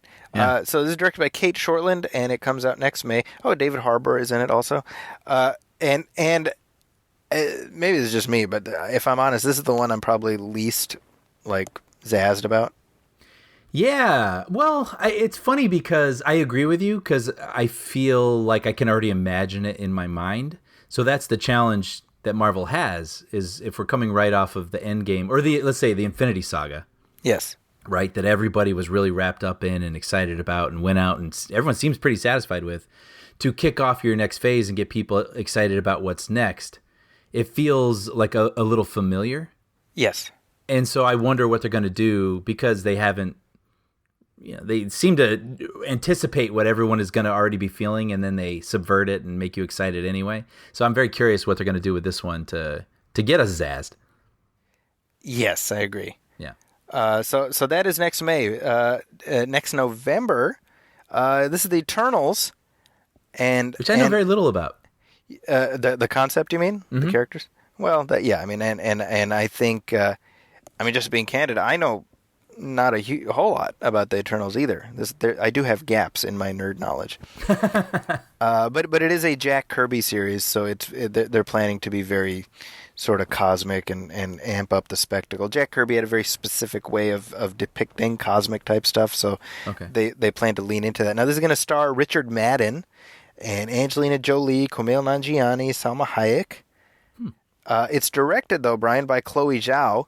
Right. Who you loved The Rider. That was your favorite movie of last year, right? Yep. So I would imagine that her presence is something that has you somewhat intrigued. Super, super intrigued, because I can't picture it. The Rider seems so different than what you're talking about, cosmic craziness. Yes. Now, what I've heard about this is it's going to be shot on film. What? And as much as possible, it's going to be on practical sets. Wow. Okay. And this is per her insistence. So, there is sort of this caricature that, like, Marvel is sort of plug and play with their directors. And I'm like, well, if Chloe Zhao is coming in, she's like, I want to do it this way. And they're letting her. I mean, that's no small thing. That makes me even more intrigued. Yeah, and I mean, the cast they've lined up is pretty impressive in terms of, Salma Hayek, Angelina Jolie, pretty well known. Richard Madden is kind of up on the rise. He was in Game of Thrones, right? Yeah. And he was on a show called The Bodyguard. He plays a character called. Okay, so they're saying Icarus. My understanding was it was Icarus. Oh. So it's funny how, like, the movie way, like, just becomes the way. Yeah. Right. It's kind of like the character Constantine. Yeah. It was played by, Keanu Reeves in the movie. Like, in the comic books, they literally have the character. In the comics, they have the character say it's Constantine. Oh, funny. So the character corrects the pronunciation in the comics. But good luck calling him Constantine, because Yeah. But I'm the fact that this is something new in the Marvel Universe is what has me interested. I agree, because they every new thing they introduce that seems to be a question mark, say like Guardians of the Galaxy, who are now beloved. Yes. Right? That makes me excited. I know what we have. We have the Captain Americas and everything we're familiar with, and now that I know we're moving into a new phase, I'm excited to get about things that I know nothing about. Yeah, and the Eternals are tied in with stuff we've seen before, which I think is cool. So hopefully they elaborate on that a little bit, because the Eternals are created by the Celestials, who we saw we saw the Celestials in Guardians of the Galaxy. Right. The Celestials. Was that at the post credits thing? No, those are the Watchers. Oh, I see. Okay. With Stan Lee, right? That thing with Stan Lee? Yes, that's what I was thinking. No, so there's, in the first Guardians of the Galaxy, there's a scene where Benicio del Toro shows them the origins of the Infinity Stones. Mm-hmm. And there's these giant beings who are well, they're giants. And so they are the Celestials. And in fact, the place where Benicio del Toro lit, that whole space place where everyone is in the first movie, mm-hmm. That's the skull of a Celestial. Oh, okay. That's how big it is. That the skull of a Celestial can be like a planet. So they go around the universe and they engineer beings. Mm-hmm. Oh, in fact, Kurt Russell's character is a Celestial also. Oh, I remember that. Yeah. So on Earth, they created 3 races. They created humans, they created Eternals, and they created Deviants. Mm-hmm. And Deviants are like monster mutant people. Humans are human, like us. And then there's the Eternals, and they live forever. And the Eternals have over time come to be worshipped as gods. Mm-hmm. So Gilgamesh, right, is like a famous mythological figure. There's a character called Cersei who's not in the movie, but she's one of the famous Eternals from the comics, like Cersei, from the mythological character Cersei, not Lena Headey. Game of Thrones. Yeah, not that Cersei, et cetera, et cetera. Right, so it's heavily tied in with the mythology, and I've mentioned to you before the New Gods, which is DC's thing, which is also created by Jack Kirby. Oh, interesting. Right. So that was created by Kirby in the early 70s for DC, and then he comes back to Marvel in the late 70s and he does the Eternals, which is his kind of another swing at that same idea, same concept. It's essentially like Von Daniken, Chariots of the Gods, aliens created Earth, life on Earth. Okay. That's that. So we'll see how he does. I expect it'll be interesting, And then in this is the one, Brian. This is the one I'm excited about. February 2021, Shang-Chi and the Legend of the Ten Rings. Yeah, I would say this one because I literally know zero about this, and that makes me excited. I want to see something new. You have heard me go on about this character for a long time. Mm-hmm. So if nothing else, you know it through me. And it's funny because my 10-year-old comes on. He's like, yeah, I saw there's like list of all of them. I'm so excited. The only one I'm not excited about is that Shang-Chi. And I've never wanted to hit my child before, Brian, at that moment. So Shang-Chi, this is of course based on the Master of Kung Fu comic, and right from the title you see, and the Legend of the Ten Rings, they are tying it directly into what else? Iron Man, because that's what you do. Yep. So the Ten Rings is of course the organization in the very first Iron Man movie. They kidnapped Tony Stark. So this is genius, Brian. How so? Because what are they doing? The original character of Shang-Chi, his father is the criminal warlord Fu Manchu. Oh, okay. Who Marvel does not have the rights to. Oh. Because he's a literary character, right? Mm-hmm. And so what does Marvel do? They say, well, who do we have that can serve that role? Well, we have the Mandarin, who is Marvel's version of Fu Manchu anyway, who we've never seen, the real Mandarin. Right, that was sort of a twist in Iron Man 3. That was the twist. And Marvel, so if you've seen Iron Man 3, you know that Ben Kingsley plays who we thought was the Mandarin, but he turns out to be Trevor Slattery, and he's just pretending to be the Mandarin. So there was a short film called Hail to the King that has Trevor Slattery in jail, and he's like exulting in the fact that he's like the celebrity who all the prisoners know that he played out this con or whatever. And then he's interviewed by this journalist who turns out to be an agent of the real Mandarin. The journalist is played by Scoot McNairy, by the way. And he essentially puts a gun to his head and says, the guy whose name you stole is pissed at you, or something to that effect. Mm-hmm. So that was Marvel basically just putting it out there and leaving it there. And they're like, maybe we'll get to this, maybe we won't. But there is, in fact, a real Mandarin. And look at that. There is a real Mandarin. He's going to be played by Tony Leung, who's a Hong Kong actor. And Shang-Chi is going to be played by total unknown, this guy, Simu Liu. Who this guy, he auditioned for the gig on a Sunday. He got the job on a Tuesday. Wow. And on Saturday, he was at Comic-Con. Oh, wow. Yes, it was literally that fast. That's incredible. What an Isn't amazing story. He must have really done something there. You know what's hilarious is I followed him on Twitter, and I highly recommend following him on Twitter because it's you're sort of experiencing this journey with him in real time. Yeah. But he had a tweet from 2014 where he says, "Hey, Marvel, good job with Captain America and Thor. How about an Asian American superhero?" Huh. And then, cut to 5 years later. It's speaking of things that you do in the past and you can never imagine in the future. I mean, if you could see it all laid out, wow. But it's hilarious because now that's become like a little thing on Twitter where they're calling it like doing a Simu Liu. Where basically people are like, just put it out in the world. Put out some positive energy for the thing you want. Yeah. Tag them in and just see what happens. Yeah, you never know. You never know. But this guy, he seems just like, he seems delightful. And I'm like, I mean, it's amazing, right? Like, you go from total unknown to, in like 2 years. We're all going to know who this is. Yep. Yeah. You know what I mean? Like a Chris Hemsworth. Kind of like if Chris Hemsworth knew that Thor was a sure thing when he was cast. Yeah. You know, it's because it's like I saw a thing from like Vulture from like 2009 where it's like Marvel rolls dice on total unknowns for Thor movie, and it's like Hemsworth and Hiddleston, you know? Yeah. Hiddleston. So this is the one, and it's directed by Destin Cretton, who did Short Term 12. Oh, who you have interviewed? I know. I have a picture. It's me, Destin Cretton, and Brie Larson. Oh, how funny! Wow. Right. They've all been assimilated. I know. Eventually, everyone will be assimilated at the MCU. So yeah. Okay. So that's that's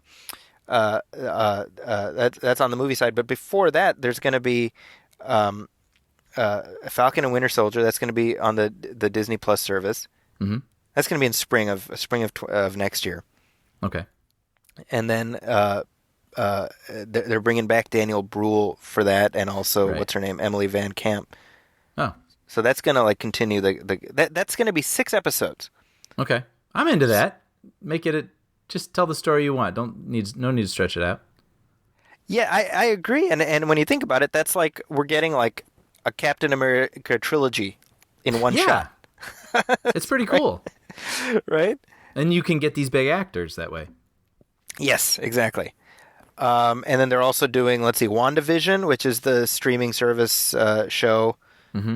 Bringing back Vision, and oh yeah, and they're gonna have the adult Monica Rambeau. She's the little girl from Captain Marvel as an adult. Oh, interesting. Yeah, Does she be? I don't know her story. So in the comic books, Monica Rambeau was Captain Marvel. Oh. So like in the 80s and 90s, she was Captain Marvel. Okay. Yeah, I mean, I think I said this to you before. Carol Danvers only became Captain Marvel in like 2012. Right. So they're obviously going to involve. She is a superhero character, so they're going to involve her somehow. And then Elizabeth Olsen will also be in Doctor Strange 2. Right. So this is Doctor Strange in the Multiverse of Madness. Mm-hmm. And I feel love like that title. Well, and the emphasis is important. It's Doctor Strange in the Multiverse of Madness, not Doctor Strange in the Multiverse of Madness. Right. Because I feel like people are saying it the wrong way. Yeah, yeah. So this is Scott Derrickson back, and of course Benedict Cumberbatch. I think I've said this to you. I have grown to adore Doctor Strange, the movie. Mm-hmm. I've liked it more each time I've seen it. So this is a sequel. It really, I think a lot of people are going to be looking forward to it. Oh, I think so too. Yeah, especially with the recent Avengers movies. You know, they've done a really good job handling him in there, making him really likable, and the way he interacts, especially with Tony Stark, and extra endeared us to him. Yes, I agree. Yeah. So the Marvel people are saying this is going to be the first like MCU horror movie. Yeah, I saw that. Yeah. To which I say, bullshit. It's not. Yeah, right. It'll be a horror movie the way The Winter Soldier is a political thriller. Right. All right, so it's not, but that's fine because I'm still excited for it. I appreciate that it'll possibly have a slightly different tone, but I'm sure it'll feel comfortable alongside the others. I am intrigued by Elizabeth Olsen being in there because I think that's a unique, like that combination of characters is not one I would have put together, you know. Mm-hmm. But I'm down. I'm glad. Yeah. And by the way, worth mentioning, you know, Marvel had this rep of like, oh, it would, you know, scare off directors, you know. Yeah. And yet, when you look at most of the sequels, it's people coming back. Yeah. So I think we can draw a corollary that really when the split happened, when Ike Perlmutter got kicked aside and Kevin Feige fully took over, I think Kevin Feige inspires a lot of loyalty. Yeah, and it just allows people to do their thing within the Marvel universe. Yes. Yeah. Let's see. In terms of the timeline here, we got Loki. There's a Loki series. Yeah. Very curious about that. Spring of 2020. So this is going to be the Loki who is absconded with the Cosmic Cube, aka the Tesseract, in that alternate timeline. Yeah. So per Hiddleston, he hasn't undergone all that character growth, you know. Oh, that's a good point. Yeah. He's going to be more of a puckish Loki. Yeah. Good word. And then we have, let's see, Thor, Love and Thunder. another funny title. Which that's such a Taika Waititi title. Right. So this news actually broke before Comic-Con that Taika Waititi was coming back to do Thor 4. Mm-hmm. And there had been rumblings about this for a while where Chris Hemsworth was very amenable to coming back as Thor.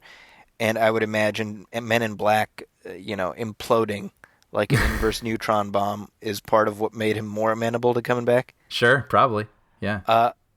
Chris Hemsworth is a very good actor who is unfortunately boxed in a little bit. How so? I just think people are not interested in seeing him in non-Thor roles, unfortunately. Yeah, I'm trying to think if there's any non-Thor roles that I've wanted to see. I mean, aside Rush, we talk about a lot. Yes. Men in Black was just not a great movie. Yes. Despite him being in it. So, I mean, he's not enough to put butts in seats. That's my point. Yeah, I want better for him, too. Yes. So it makes sense that he would come back for a Thor movie that he wants to make. I mean, he said all the time how much fun he had making Ragnarok, right? Mm-hmm. And they're shooting in Sydney, by the way, which you have to imagine was part of his negotiation. Yeah, sure. It's like, right, I want it down the street from my house. Yeah. That's my Chris Hemsworth / Hugh Jackman impression. I was going to say, it makes me think of Hugh Jackman. I have one Australian, one size fits all. That's it. That's all I get. But obviously the big news here is that Natalie Portman is back. Yeah. So she will play the female Thor, a.k.a. Thor. Mm-hmm. Now, here's the thing about this. This is what's interesting to me. 2014, in the comic books, they did the storyline with the female Thor. Mm-hmm. And the whole mystery is like, who is the female Thor? And then it's revealed that it is Jane Foster, who's the character that Natalie Portman plays. And I said this 5 years ago, Brian. I said, you know why they did this? Because Natalie Portman is not going to come back to these movies unless they let her make a meal out of something. And that's why they did the female Thor story. Yeah. Look at that. Born out 5 years later. They played the long game, but let's be real. That was the reason they did it. Yeah. And it's borne out. So I have no idea what's going to happen, but I think, come on, at this point, Taika Waititi doing a Thor movie, he's I think people are going to watch it. Yeah, and I love the Thor character. I'm happy they're making more movies with him. Ragnarok is a very interesting one because what I've found anyway is that among the fan base, it's very polarizing. Yeah, we were talking about that recently, I think. Yeah, like it's more beloved in the mainstream, I think, than among fans. Oh, interesting. I didn't know that. Some fans. I think there's a sense like, that's where Thor starts becoming more of a joke character. Okay. I disagree with that, but I respect people who feel otherwise, of course. Mm-hmm. But the fact that he is coming back, I think, acknowledges that Hemsworth and he had a very fruitful relationship. Mm-hmm. And so I mean, if you didn't like Thor Ragnarok, I don't think this is going to be the one that changes your mind. For you. Yeah, it's going to be more of the same, probably. Yeah. And then obviously the big surprise. Well, actually, one last thing. On the Disney Plus side, there's going to be a Hawkeye series. Yeah, I don't recall if I knew that, but that's we mentioned it just as a thing. I know I mentioned it for sure on the show. Like, I heard they're developing this. Mm-hmm. But it is official, yeah. So Jeremy Renner's coming back, and he's training his replacement. Oh, okay. That's interesting. The first thing I thought when I heard that was, good for Jeremy Renner. Yeah, I mean, I don't think any of the I don't think any of the films have really given Hawkeye the showcase that he deserves, and he is a really interesting character. Yeah. I do wonder if he's going to show up in some capacity in Black Widow, and they're keeping that under their hat. Like, that could be, yeah. Because it's showing Budapest, right? It's like the flashback. Mm-hmm. And, well, like, the whole thing is, like, Budapest is their shared history. Mm-hmm. So it wouldn't make sense to not have him, Yeah. But put a stick pin in this conversation and see how wrong I am. I wonder if that movie's going to start like Edward Scissorhands with Scarlett Johansson in old makeup by a fireplace telling her granddaughter, I remember Budapest, and then... and then at the end, the granddaughter's like, wait, Grandma, didn't you die like 30 years ago? And she's like, that's right. And she just disappears. Yeah. Gotta go. Yeah. Yeah, but I'm curious if Hawkeye shows up, and I'm curious how wrong I will be. I know we've had listeners point out how like all the wrong predictions we make on this show, and I truly, folks, if you're listening and you have the time or inclination, I would love someone to put together just like a supercut of all the wrong things that I have said, where I'm like, I'll tell you what's going to happen, Brian. Let me tell you. You know, that actually would be really, really fun to listen to. I think that would be really funny. So if somebody has the inclination, I cannot pay you except with my heartfelt thanks. But yes. It would before the very, very last thing I want to mention here, there's the What If animated show. Yeah, this is kind of cool. I kind of love that people are excited about this because it is so inside baseball. But we got there. Right? I mean, yes. You can imagine 10 years ago, you'd worry about people being confused, but no, we are so versed in these stories and these characters. You can do this now. Yes. So the Watchers, who are the characters you alluded to at the end of Guardians of the Galaxy 2. So one of the Watchers is the host of this show, and he's going to be voiced by Jeffrey Wright, a.k.a. Felix Leiter. And each episode is like, what if this happened? Mm-hmm. And so I think the first episode that they're saying, and it's an animated show, but it's going to have the voices of MCU actors. So it's, what if Peggy Carter got the super soldier serum instead of Steve Rogers? Mm-hmm. And then I think one of them is like, what if Killmonger remained the king? Or, like they're going to, hey, these are and you get like Michael B. Jordan back to do the voice and stuff, Which is amazing that they can do that, right? I mean, when we were growing up, if they did some sort of cartoon based on a movie, it was always someone that sounded kind of like the person, but that they can get all these A-list people to do these. Yeah, what if this thing happened? It'd be like kind of different. And then you get like Michael B. Jordan to actually be the voice. Right, exactly. It's amazing. Back in the day, you would get like a sound-alike. Mm-hmm. And not too, you didn't want him to sound too much like. Mm-hmm. That's like the famous thing from the Ghostbusters cartoon. Do you know this? Yes. Yeah. Maybe we said this on this show, I can't remember, but they specifically, the actors were specifically told, don't sound like the movie actors. Mm-hmm. To the point where Ernie Hudson auditioned to play Winston. Mm-hmm. And they did not hire him to play his own character. You could actually get an actual Ghostbuster.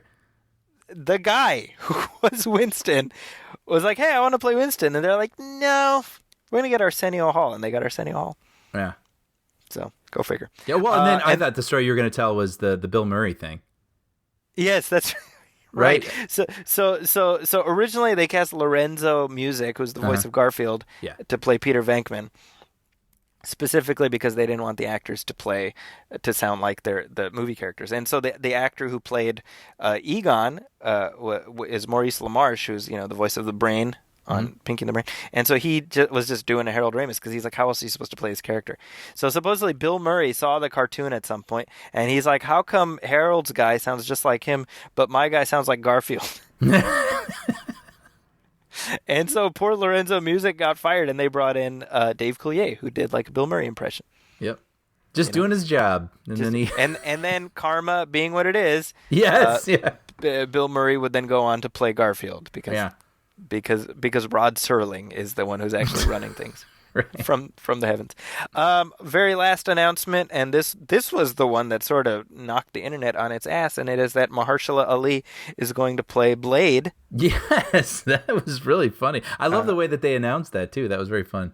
Yeah, so at the very end of the panel, so Kevin Feige's like, oh man, I got so much stuff I didn't get a chance to tell you. I didn't get a chance to tell you about Fantastic Four or Black Panther 2 or Captain Marvel 2 or Mutants.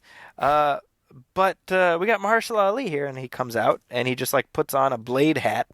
Right. Baseball cap with the Blade logo, and he just, like, walks off, basically. So the story here, I love this, Brian, is that the day after he wins his Green Book Oscar, he calls up Kevin Feige. He's like, hey, I want a meeting. And Kevin Feige's like, all right, come on in. And basically he's like, hey, I want to play Blade. And they're like, all right. Done. Which... I love this for so many reasons. Number one, that Mahershala Ali has that kind of pull. Mm-hmm. But number two, that he uses that pull to be like, hey, I want to be the superhero. Yeah. Right? And one I don't think we would have imagined. I mean, when you think of the Wesley Snipes movies, not putting them down, but they don't seem like the type of movies they're making now. Yes. And so when I heard that they were doing Blade, I was like, really? Yeah. Yeah. Crazy, right? Yeah. So pretty big news out of Comic-Con, and lots of stuff to take in from Marvel over the next couple of years. Yeah. Why don't we take another little break, and then we'll come back and have a conversation about this week's new release. I can't wait.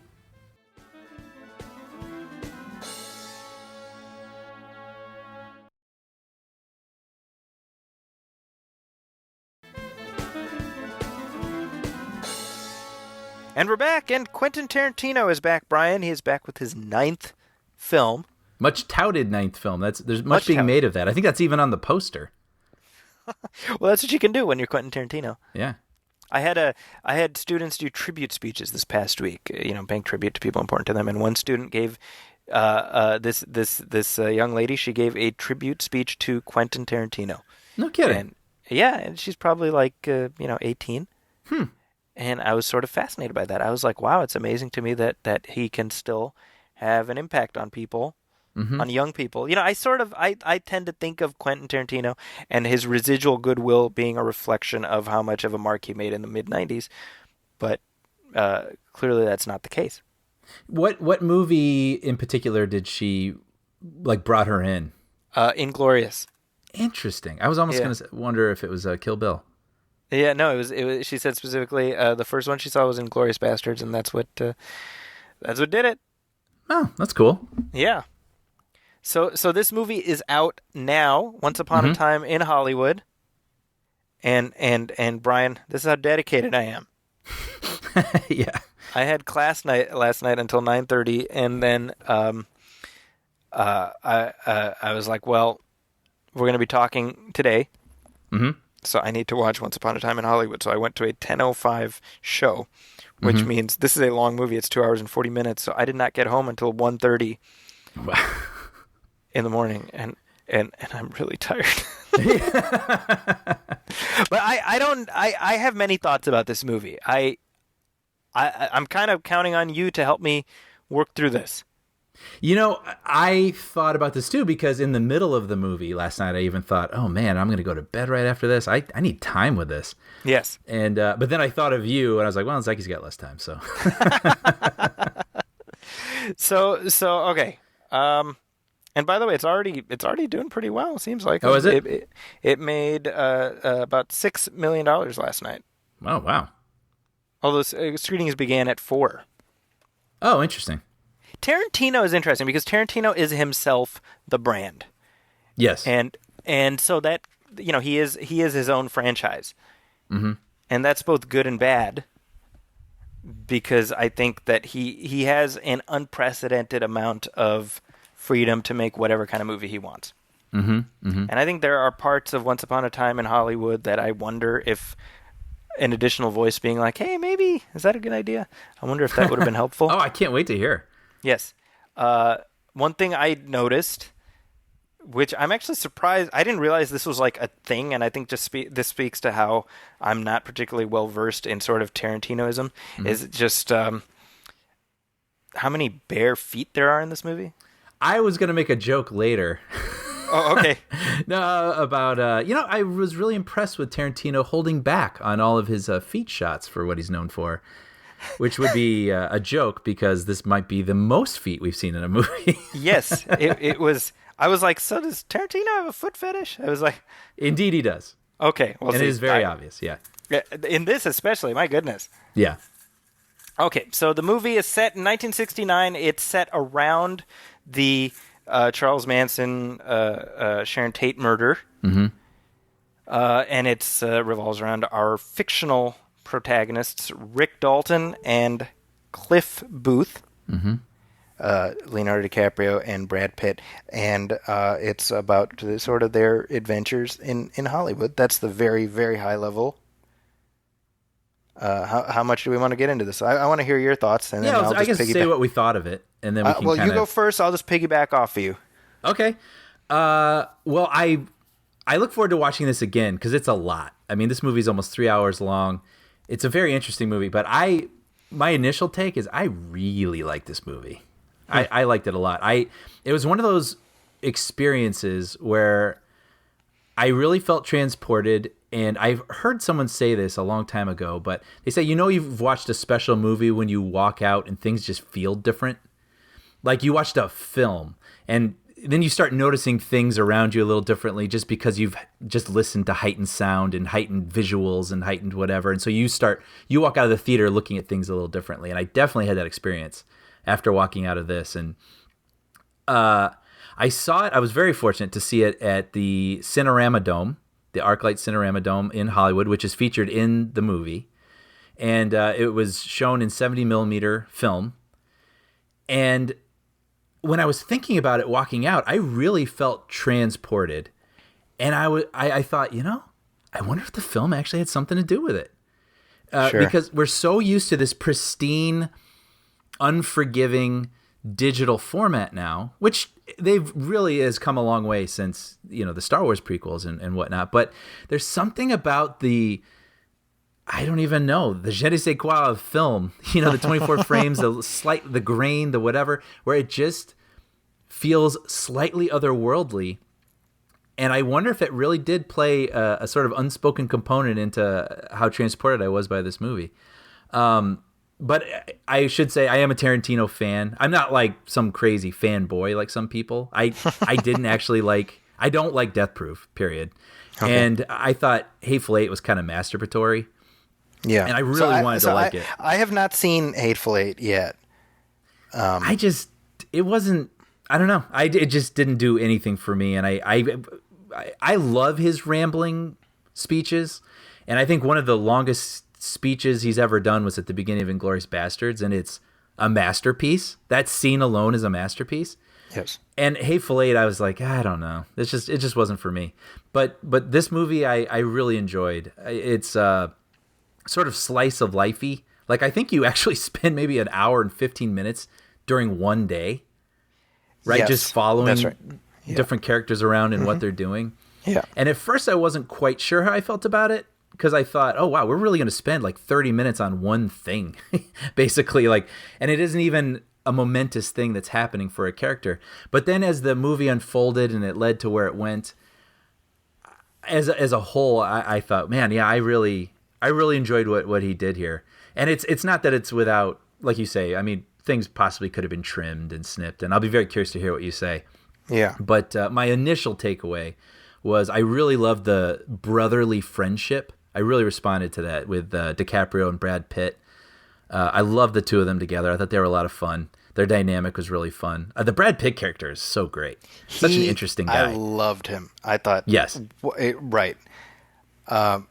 He almost made the movie for me. I liked him. I liked his character more than DiCaprio's. Yeah, I agree.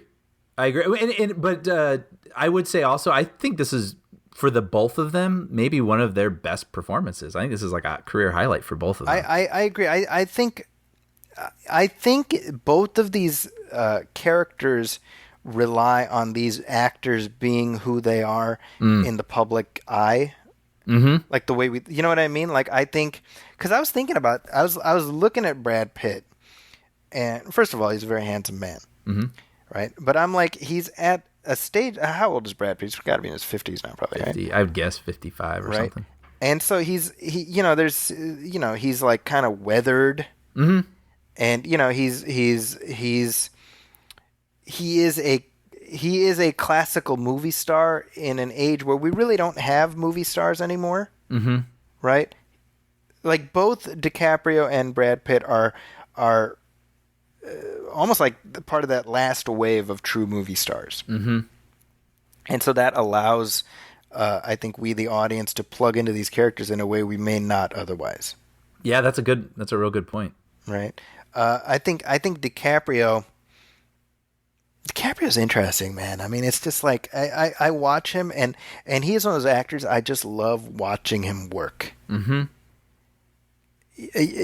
mean, every performance he's doing something. There's a process, and you can see it on his face. And so when he is playing an actor who is struggling to act, yes, that's like this Inception puzzle box thing.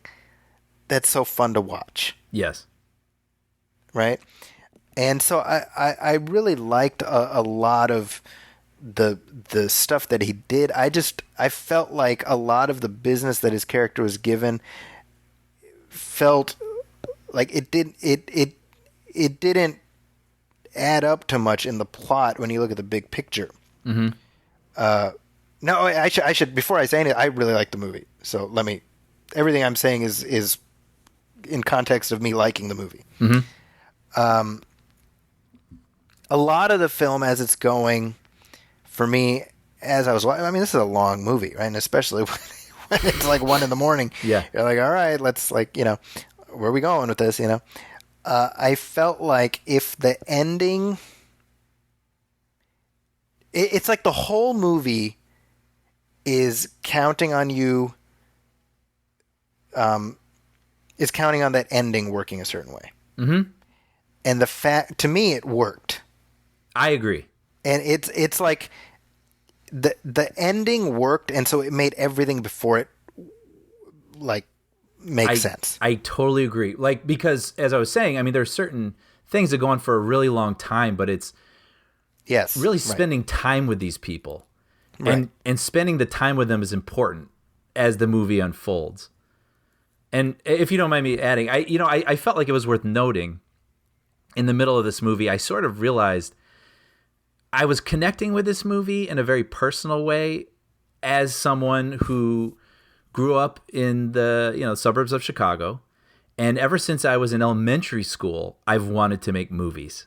Yes, and it's been something that I've loved watching how movies are made. The whole thing is magic to me. And then you move out here, and for some people, they lose the magic, and it becomes a chore, or they move back because it's just not for them. I've never lost that sort of wonder for the whole process. And I worked on a film lot for years, and I still get giddy when I'm on a film lot because I'm like, well, this is where the magic happens. Right. And so there's a speech early on that Rick gives to, or DiCaprio. I'm just going to call them by the actors' names for easy. But DiCaprio says this to Brad Pitt's character, where he talks about owning a house in Hollywood. And he's like, I was thinking of you. It's funny. Yeah. I was like, I wonder if Brian thinks about this stuff. I absolutely do. I really do. And not in the same exact way, but the sentiment of it, where he's like, as long as I own a house here, I belong here. That's I'm a part of this. And I know I've had those feelings too. I don't own a house out here, but living here and going to the Bowl and doing all these things that you see sort of immortalized in movies, and the iconography of Hollywood, and being on a film set. And I've met Brad Pitt, worked on a Brad Pitt movie. And those things, I mean, they don't validate my life, but they're things that I still find. And folks, this should tell you something about Brian Hall, that having met Brad Pitt is not the most interesting thing that's happened in his life. Oh, wow. Thank you. Yeah. Wow. That's a nice statement. But it's, but those things, I haven't lost the wonder for those things. And so I really related to sort of Rick's feelings. Yeah. And also some of his insecurities. I remember, and I'm sorry, I promise I won't make this a way long personal thing, but dude, this is your show. Make it a way long personal thing. But I remember seeing, I don't know why I remember this so specifically, but seeing the movie Runaway Bride with a bunch of people in Warrenville, Illinois. And at the end, someone said, your name's going to be in the credits someday, as the credits were rolling. And I thought, oh no, they're not. Because back then I had no idea that if they ever would. Yeah. And so coming out here, the first time my name was in the credits, I thought, okay, at least once, my name was in the credits. And so I've still never lost that sense of, oh, wow, well, at least once I went into a really exciting pitch meeting with this company. Wow, at least once. Wow, I wrote something and it's on television now. And so I think I related to the insecurities and the triumphs of Rick a little bit. Yeah. And also on another note, I think it is worth mentioning, I couldn't help but be giddy watching this movie because it really showcases this town. And like I said, it shows this shot of the Cinerama Dome lighting up at night. And I was in the Cinerama Dome, and the whole theater erupted in cheers. We're like, we're in there, And this Mexican restaurant that they're at the end is literally blocks from my house. So I couldn't help but have a sort of emotional attachment to this movie too, and sort of relating to the ups and downs and the I'll get into more of that a little bit later about the ending with Rick and everything. But yeah, I feel like it's worth noting that I definitely had some sort of sentimental attachments to this also. Well, and that was actually my thought as I was watching. I was like, I understand the language that Tarantino is speaking right now. I know Brian is responding to the exact same stuff. I'm curious if people, unlike us, who just soak in this stuff day in and day out, the cinematic vernacular, if they would plug in the same way. And I don't like that's I'm saying I have no idea. I don't know how it'll play. You know? Yeah, because it's worth noting, and before we get to the spoiler thing, but I got a little misty during two scenes, and one of them I'll talk about later with DiCaprio. But one of them was when Sharon Tate goes and watches her own movie. Yes, right. And just seeing the audience respond and laugh when they're supposed to, and her looking around like, oh my gosh, it's working, like the thing I did. And she's sort of embarrassed, but sort of wants to show off a little bit that she's in the movie with the ticket booth person. And I just I could sort of put myself in that situation a little bit with my own experiences. So I definitely know I have that connection with it. And as you said, I wonder, I mean, hopefully, I think the movie is good enough that you will like Sharon enough to feel those feelings anyway with her. That's tricky, man. I don't know. That was actually my thought throughout. I was like, Sharon Tate is not a character in this movie. She's a prop. I wouldn't call her a prop. I feel like a prop. I feel like she is. Gosh, shoot, I don't have the word, but she is not a fully formed character per se. But I don't think that was a disservice. I think that was intentional, and I think it's almost important. It's important to. I think people who want to see something more about Sharon are going to be disappointed, but it's sort of important to the DiCaprio character that she's a bit more of a representation of something. Yes. Does that make sense? Well, see, like I wonder if you don't know about the Charlie Manson murders, her character, it's not going to mean anything. Like her importance in the story relies on us knowing historically what happened to her. Yeah. Right? So that was my thought, is if someone's coming in completely cold, are they going to be like, well, what's the deal with this character? Yeah, that's a very good point. Because she has no meaningful overlap with our main characters in the course of the film. Yeah. Actually, I would disagree, but I'll get into that later.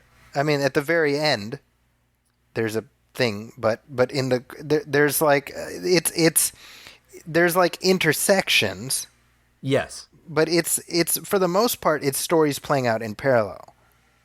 And this movie it's not about her. Which when this was announced and it said Tarantino was going to make a Charlie Manson movie, I was like, ugh, I don't want to see that. You know, and this isn't like, that's a backdrop.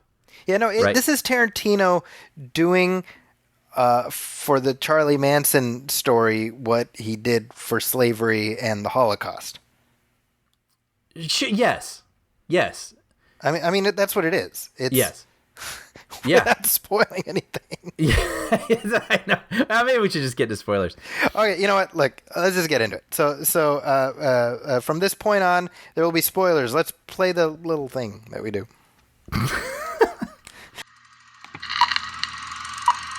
Spoilers. All right, so we are in spoilers. We are in spoilers.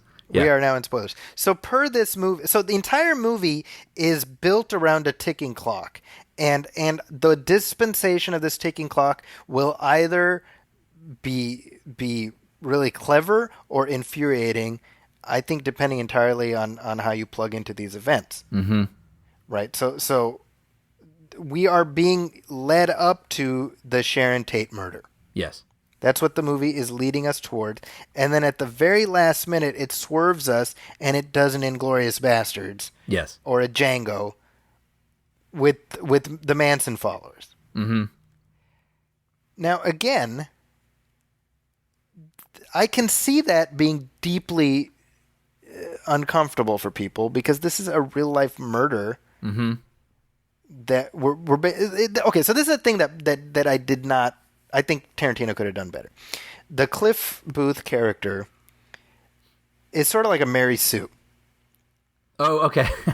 Right? Well, it's a little... I wasn't sure what to make of him because of that brilliant Bruce Lee scene.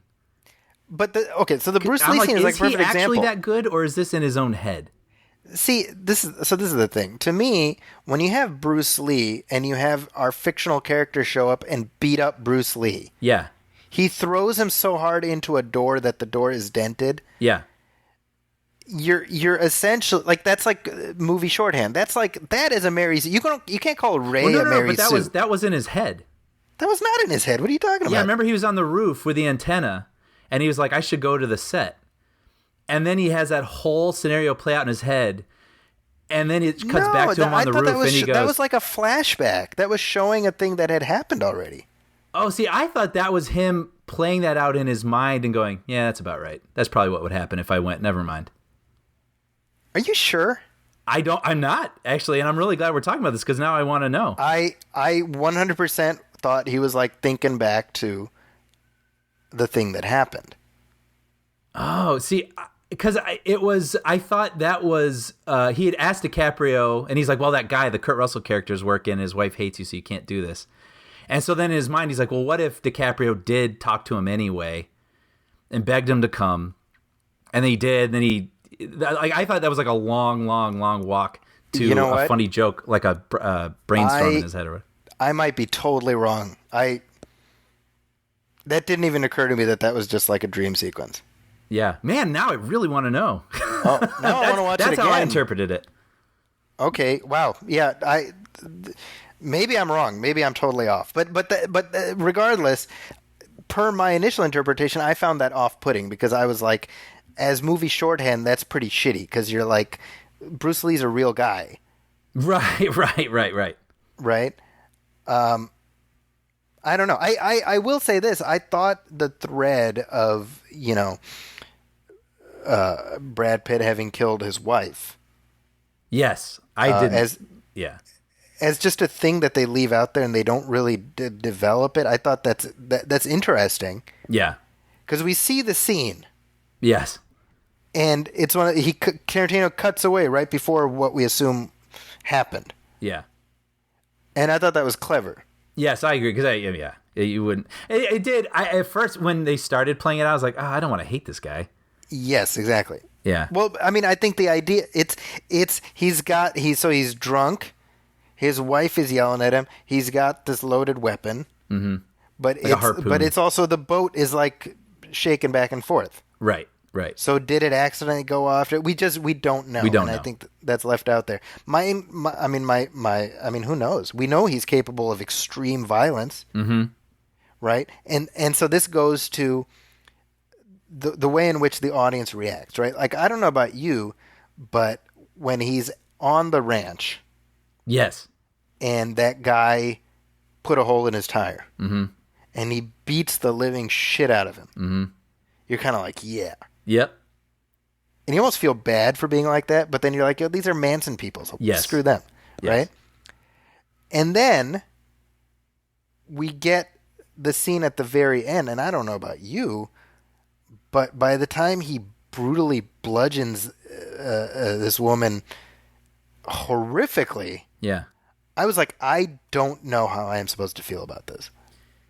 Yeah, I mean, I have to be honest. I now I feel kind of bad saying it, but I kind of enjoyed it because that's obviously the design. That's no question. That's the design. Because this is Tarantino's revenge. It's not as good as saving Sharon Tate and her baby's life that were stabbed to death by these people in real life. Right. But in my head, I was like, F these people.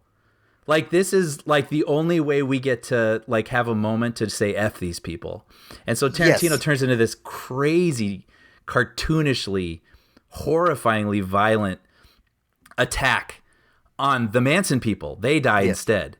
And it's played, again, horrifyingly, but also for laughs. Like, it's weird. I mean, again, it's totally like you're saying. This is righteous vengeance. What else but this, right? Because we know Sharon Tate was stabbed to death 16 times, you know? I mean, it's pregnant. I mean, it's one of the most brutal crimes in Hollywood, right? Yeah. So we get that.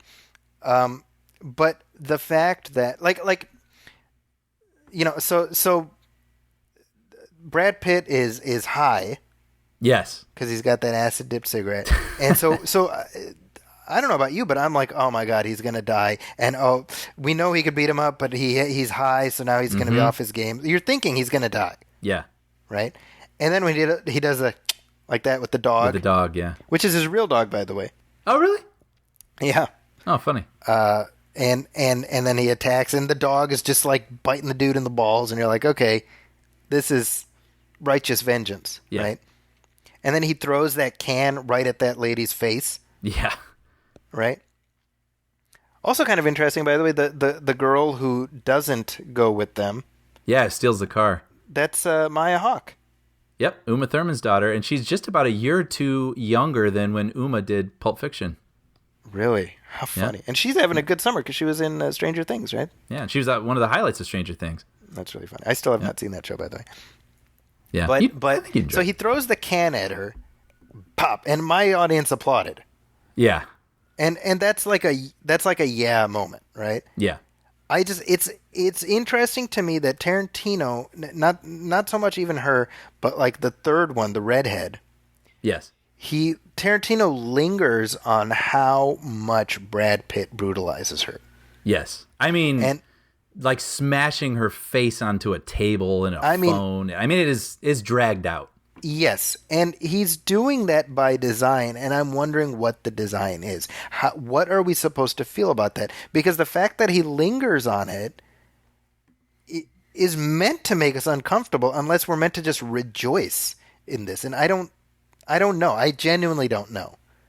Yeah, much like when they kill Hitler in Inglourious Basterds. Yes, it's not like you just see him get shot. I mean, they show a shot of him on the ground bouncing from machine gun fire. I mean, he's supposed to be like, F that guy, and look what we get to do to him. Look what I get to do in my story to him. Right.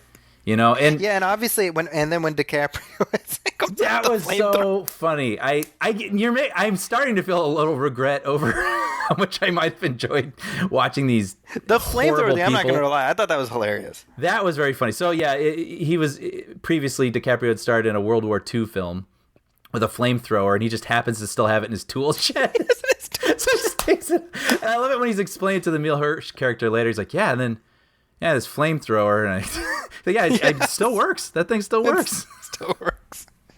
So it was interesting. It was an emotional journey, but here's my point. The whole movie, you realize only in hindsight that everything that's happening, he's just laying pieces in place to make the last 10 minutes pay off. Yes. And so for me, like as soon as he clicks his tongue and the dog goes after the guy's balls, I was like, all right, I'm on board with this movie. I get it. Yes. But then as I'm driving home, I'm grappling with like, what are we saying about, does it almost cheapen the death of Sharon Tate to be like, oh, if only Brad Pitt had been around? You know what I mean? Yeah, that's really interesting. And I know Sharon Tate's sister was consulted and on set and brought on board and even loaned jewelry.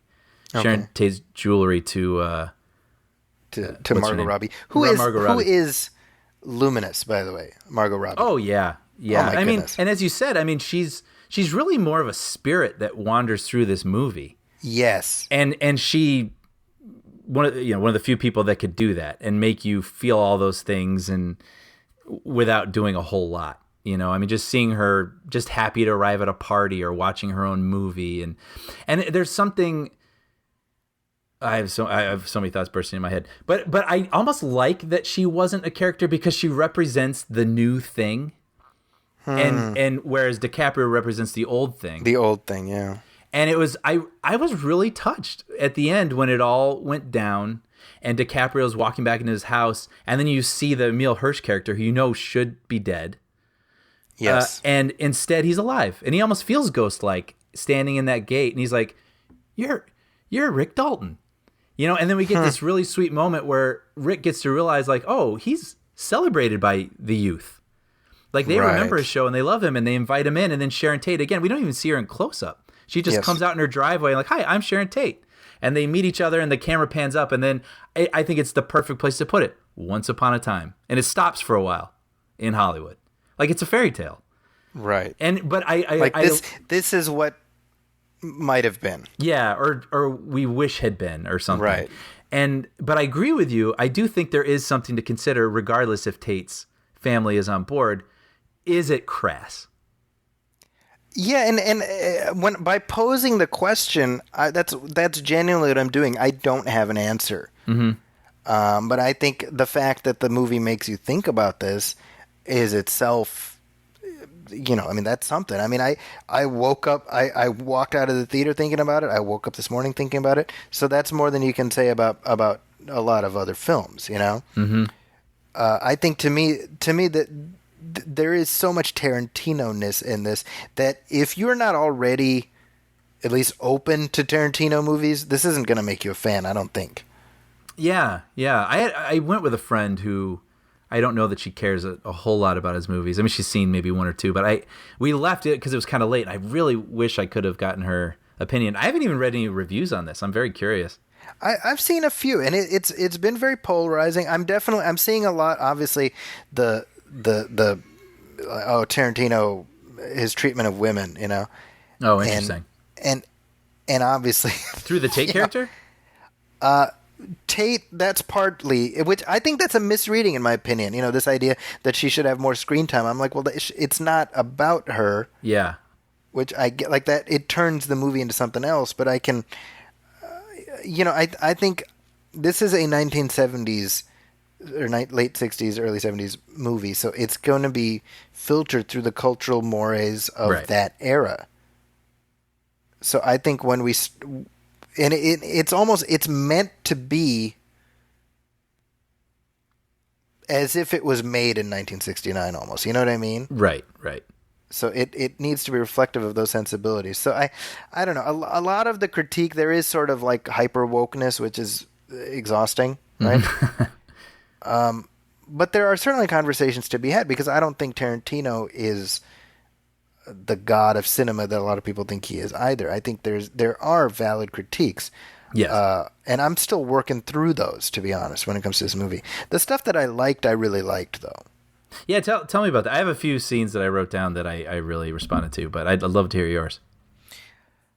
Things that jumped out at me, I as you said earlier, I loved the relationship between Cliff and Rick. It is a friendship, Mm-hmm.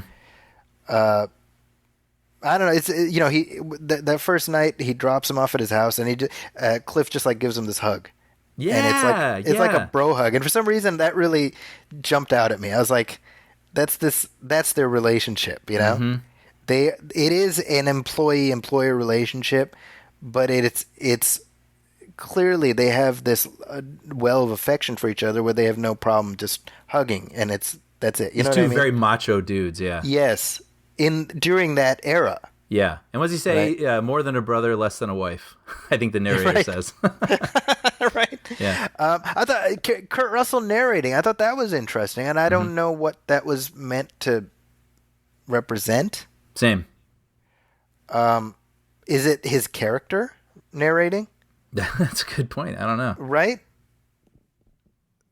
So that was like if Kurt Russell was not in the movie, then I don't think I would have thought twice about the narration. Sure. But the narration added that extra thing where, and again, I'm not saying it's a bad thing. I'm just, why? What was the calculus there? Mm-hmm. I thought Timothy Olyphant, I really liked him. Yes. I liked almost all the cameos. Same, yeah. None of them, Lena Dunham took me out of it, but maybe that's just because I'm not what you call a fan of Lena Dunham. Same, but I thought she was well cast, if that makes sense. Like, yeah, I got why they chose her. Hey, who plays Tex? Because that guy looked really familiar. Austin Butler. I don't know who that is. Then I don't know who that is. What would I know him from? I don't know. But you know who I didn't recognize was Dakota Fanning. Fanning. I was just about to say that. Dude, I was like, what? Right. Yeah. It took me a while to realize that was Dakota Fanning.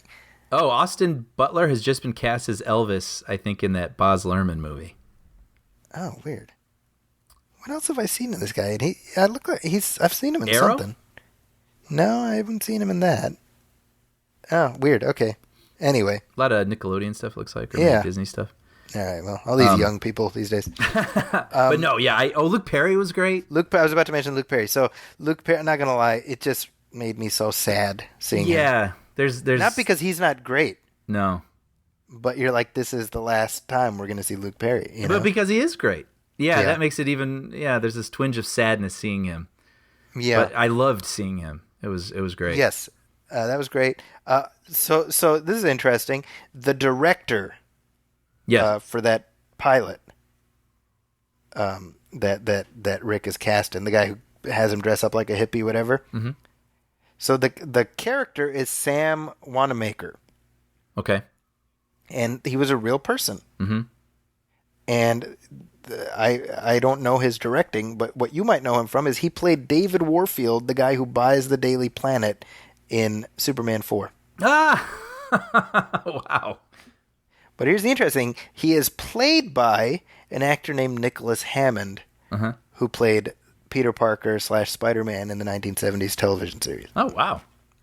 Very random piece of casting. He hasn't acted in a while. He lives in Australia, but he has this like featured role in a Tarantino movie. Yeah, and he was very memorable. And he was very memorable, you know? Yeah. Because I'm watching, I'm like, that guy, I know who that is. I know who it is. And then I look at the casting at the end, I'm like, bing! Yeah. Oh, that's funny. The other cameos that I'm trying to think. Al Pacino, to be honest, was like Pacinoing it up. It was kind of borderline distracting. Yeah. Because it's Al Pacino doing like this Jewish thing, sure, you know? like Asian-y. Being like a Jewish stereotype, you know? Oh, yeah, I guess that didn't occur to me. Man, that's my fault. What was the other? I think. Roman Polanski looking like Austin Powers. Yes, I noticed that. That was very funny. Yeah. The whole inserting Rick into various productions. Yeah, Great Escape. Most obvious being The Great Escape, which, I mean, I've seen that movie a million times. So that scene, I know it so well, right? Yeah. And it was just funny to see Leo like kind of cosplaying Steve McQueen. And speaking of Steve McQueen, Damon Lewis as Steve McQueen. Yeah. Which casting wise was like perfect. Yeah, yeah. But I'm like, it's just funny to me that he's just in there to be like Basil Exposition. Yeah, that's right. Yeah. That's all he does. He's like, she was engaged to him, but now she's married to him. And you need that piece of exposition for the rest of the movie to make sense, you know? Yeah. But I just thought that was funny. But yeah, it's I think what I said way back in the day when we first heard about this and all the cameos, I was like, this is like Tarantino's Jay and Silent Bob Strike Back. Yes, yeah. And funny enough, it features Kevin Smith's daughter as one of the Manson. She's one of the Manson kids, right? Yeah. Michael Madsen was in it also, by the way. He's in that Bounty Law, right? Yeah. Was that the show? I think so. Yeah. He got applause from our theater. Oh, did he really? Mm-hmm. I see. That makes me happy. Yeah. Left on the cutting room floor was Tim Roth and James Marsden. Yeah. Who's Marsden playing? I don't know. I forgot because I remember thinking, I was like, oh, that makes sense. And Burt Reynolds was supposed to be in it, but he passed away and Bruce Dern filled in. Oh, see, I was wondering about that. Okay. I was wondering which role Burt Reynolds was going to play. Okay. Yeah. And that was really, that scene had some great tension, didn't it, when he got there? I mean, I just had no idea what was going to happen. Yes. I thought, is he going to die here? Yes, totally. Yeah. Totally. And I thought it was such a great earned laugh. Mm-hmm. You know? Yeah. And I loved how badass he was, too, because I thought he was going to change the tire. Oh, by the way, Marsden, Brian, was going to play Burt Reynolds. Oh, funny. Oh, well, that would have been meta. Yeah. But no, I thought he was just going to suck it up and be like, all right, I'll change the tire and then I'll get out of here. But I love that. It's like, no, that's not what Cliff does. Cliff's like, change it. I loved that. That was so good. Right.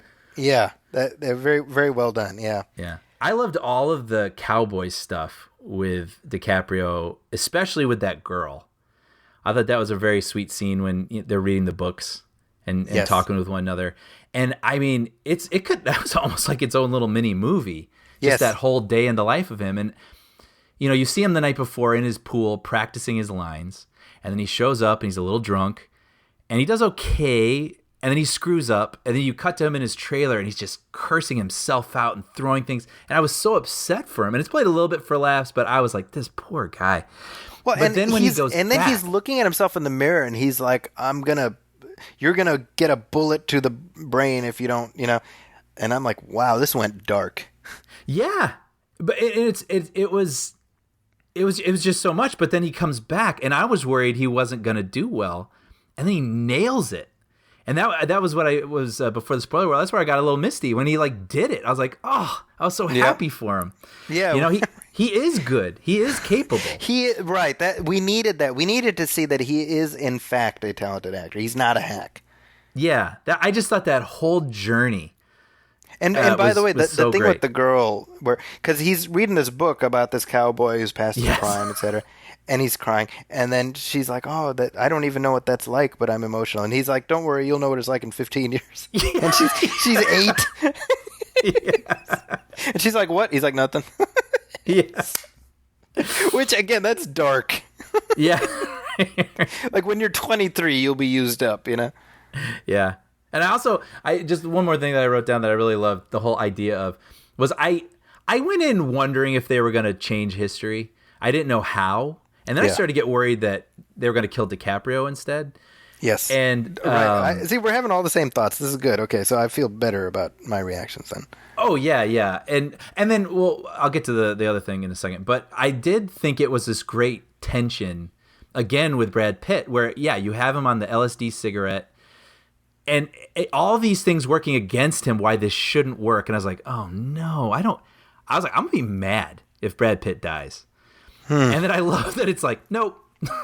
You know, it was just such a good way to, and there's that long walk of the Manson kids walking up the driveway. I mean, they just really drag it out to, you think this awful thing is going to happen, and then it all just completely gets subverted. But yeah, I mean, it's an exercise in audience manipulation. I mean, Tarantino knows exactly what he's doing. Yes. There's a reason that if you notice at the very tail end, he really ramps up the Kurt Russell being like, at this time this happened and then this happened. Yes. Because even if you don't know the history, you know something's about to happen. Something, yeah, and menacing. You know something bad's about to happen. And so up until with the dog, yes, you think things are going to go in one direction. Yes. And then it turns into a Looney Tunes cartoon, you know? Yes. And what I loved just prior to that was when the Manson people, sort of where history diverges. So they pull up the drive, but then you've got a very, very drunk, Rick Dalton, right. And he's got margaritas in a blender. He's holding the blender mug or whatever it is, and he walks like, "What are you damn hippies doing up here?" And he's drinking out of this mug. What's funny is that they're like, "All right, let's go do," and then it's like, "Wait, was that Rick Dalton?" Yes. And I just love that that's the sort of like record scratch moment.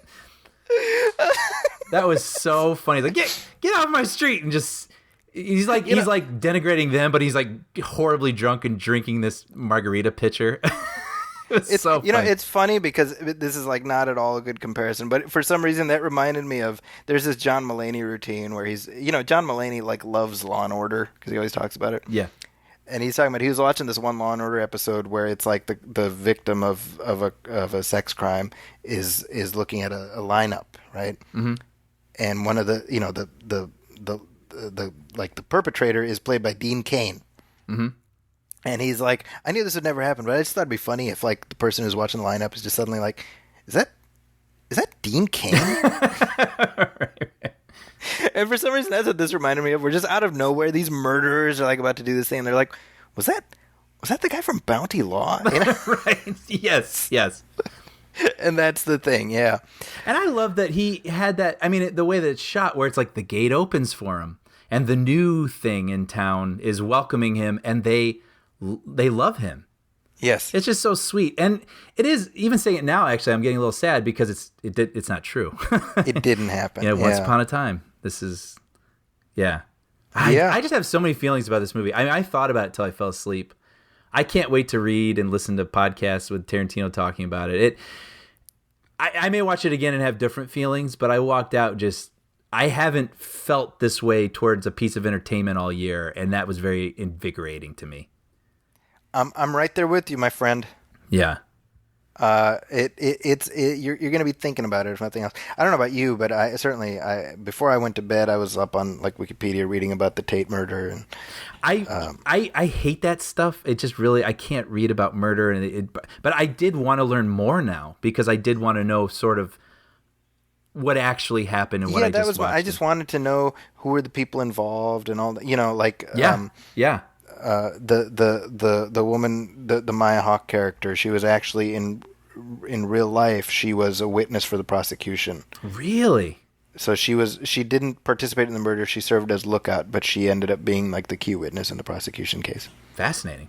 Yeah. So I don't know. That stuff is, and even like you read about Polanski, and obviously Polanski has a whole separate issue hanging over his head. But when he talks about his, his dealing with the murders and everything, it's very emotional, Wow. But yeah, so we covered a lot of ground. I think we covered most of our thoughts. What do you think? I think so. And did you stay for the thing during the credits? The commercial, right? Yeah, that was kind of fun. Yeah. It really is it's a love letter to a specific era of Hollywood. Mm-hmm. And I just to reiterate what I said earlier, I suspect your engagement in the milieu will depend on how much fondness you have for that era, Mm-hmm.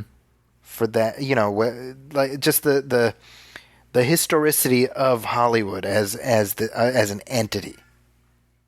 Yeah, and also I've noticed the whole Manson aspect is pretty much absent from the advertising. Yeah. So I wonder if some people are going to walk in thinking they're seeing some sort of Butch Cassidy buddy thing in Hollywood, and they're going to be a little thrown. Yeah, I mean, Manson, but he's only in like one scene, right? Yeah, himself, yeah. Yeah. What a scumbag, by the way, that friggin' guy. I know. Psycho. And that's honestly, it's so funny. I mean, we've already said it, but yeah, my feelings, it's kind of, I don't know. It's like a weird litmus test or Rorschach test or something where it's when that violence happens at the end, my first thought was like, yeah, F those people. Like I was angry toward them. So it was sort of this weird catharsis. But now as I'm sitting here and talking about it with you, I'm like, is that okay that I felt that? They should be stopped, but should I have celebrated that violence? I don't know. Right. I mean, I think it's possible to say that these are horrible, horrific people and to still be revulsed by Brad Pitt just slamming this woman into marble and, repeatedly, not in a defensive way, but clearly in a rage-filled way. Mm-hmm. I think you should feel uncomfortable by that. Yeah. I can't wait. I'm going to be like reading about this movie, I'm sure, for a long time. I'm going to love hearing I think you're right. opinions. And this has been so much fun talking about this with you. Yeah, it's just funny that we ended up at the same place. Yeah. Yeah. It's funny, but I'm not really surprised either. So yeah. It's very interesting art. I would definitely call it that. Yeah, I agree. And it is a movie I expect that I will revisit, which itself says something. I agree. Me too. Yeah. So as we wrap up, Brian, this episode is now almost exactly the same length as Once Upon a Time in Hollywood. Yeah, and I hope it's been a journey as well. It's been a journey. It's been a journey. So we covered a lot of ground. I want to thank everybody who has written to us over the last 3 weeks, been like, hey, where's the new episode? And to them I just say, blame Brian. Yeah. When in doubt. That's fine. Yeah. No, it's both of us. We have been busy, but we are back and we are ready to play. So we will be back soon. We will be knocking out that Karate Kid commentary track very soon. Yep. That is not a chore. No. I can't wait. We're looking forward to that. So that's a coming also. And our next regular episode we'll be talking about Hobbs and Shaw. Yeah. That's a coming up too. So thank you, everybody. Please, if you are liking what you're doing, you can go to iTunes and leave a review, leave a star rating. Every little bit helps. Again, if you want to message us, you can email us at moviefilmpodcast@gmail.com or hit like on our Facebook page and message us there, moviefilmpodcast, or facebook.com/moviefilmpodcast. If you're looking for me online, you can find me at Twitter at Zaki's Corner, ZAKIS Corner. It's also my website, justatta.com. You can also read my reviews at the San Francisco Chronicle. I will be reviewing Dora and the Lost City of Gold. I'm very curious. So am I. That's the thing that's happening. Anything you want to hype up, Brian, while we got you? Yep, still have Puppy Dog Pals episodes airing. Even today, the Friday, July 26th, one of mine is airing this morning. About the dogs on a game show called Double Dog Dare. Double Dog Dare. Nice. Yeah. So. Is there a physical challenge? Oh, yeah. I was very much based on Double Dare in my mind. Oh, it is? Oh, perfect. Okay. Yep. And Disney and Disney Junior. There we go. Thank you once again, everybody, for listening. This has been Movie Film 176. On behalf of my partner, Brian Hall, my name is Zaki Hassan. We'll be back soon. Thanks. Welcome, friends.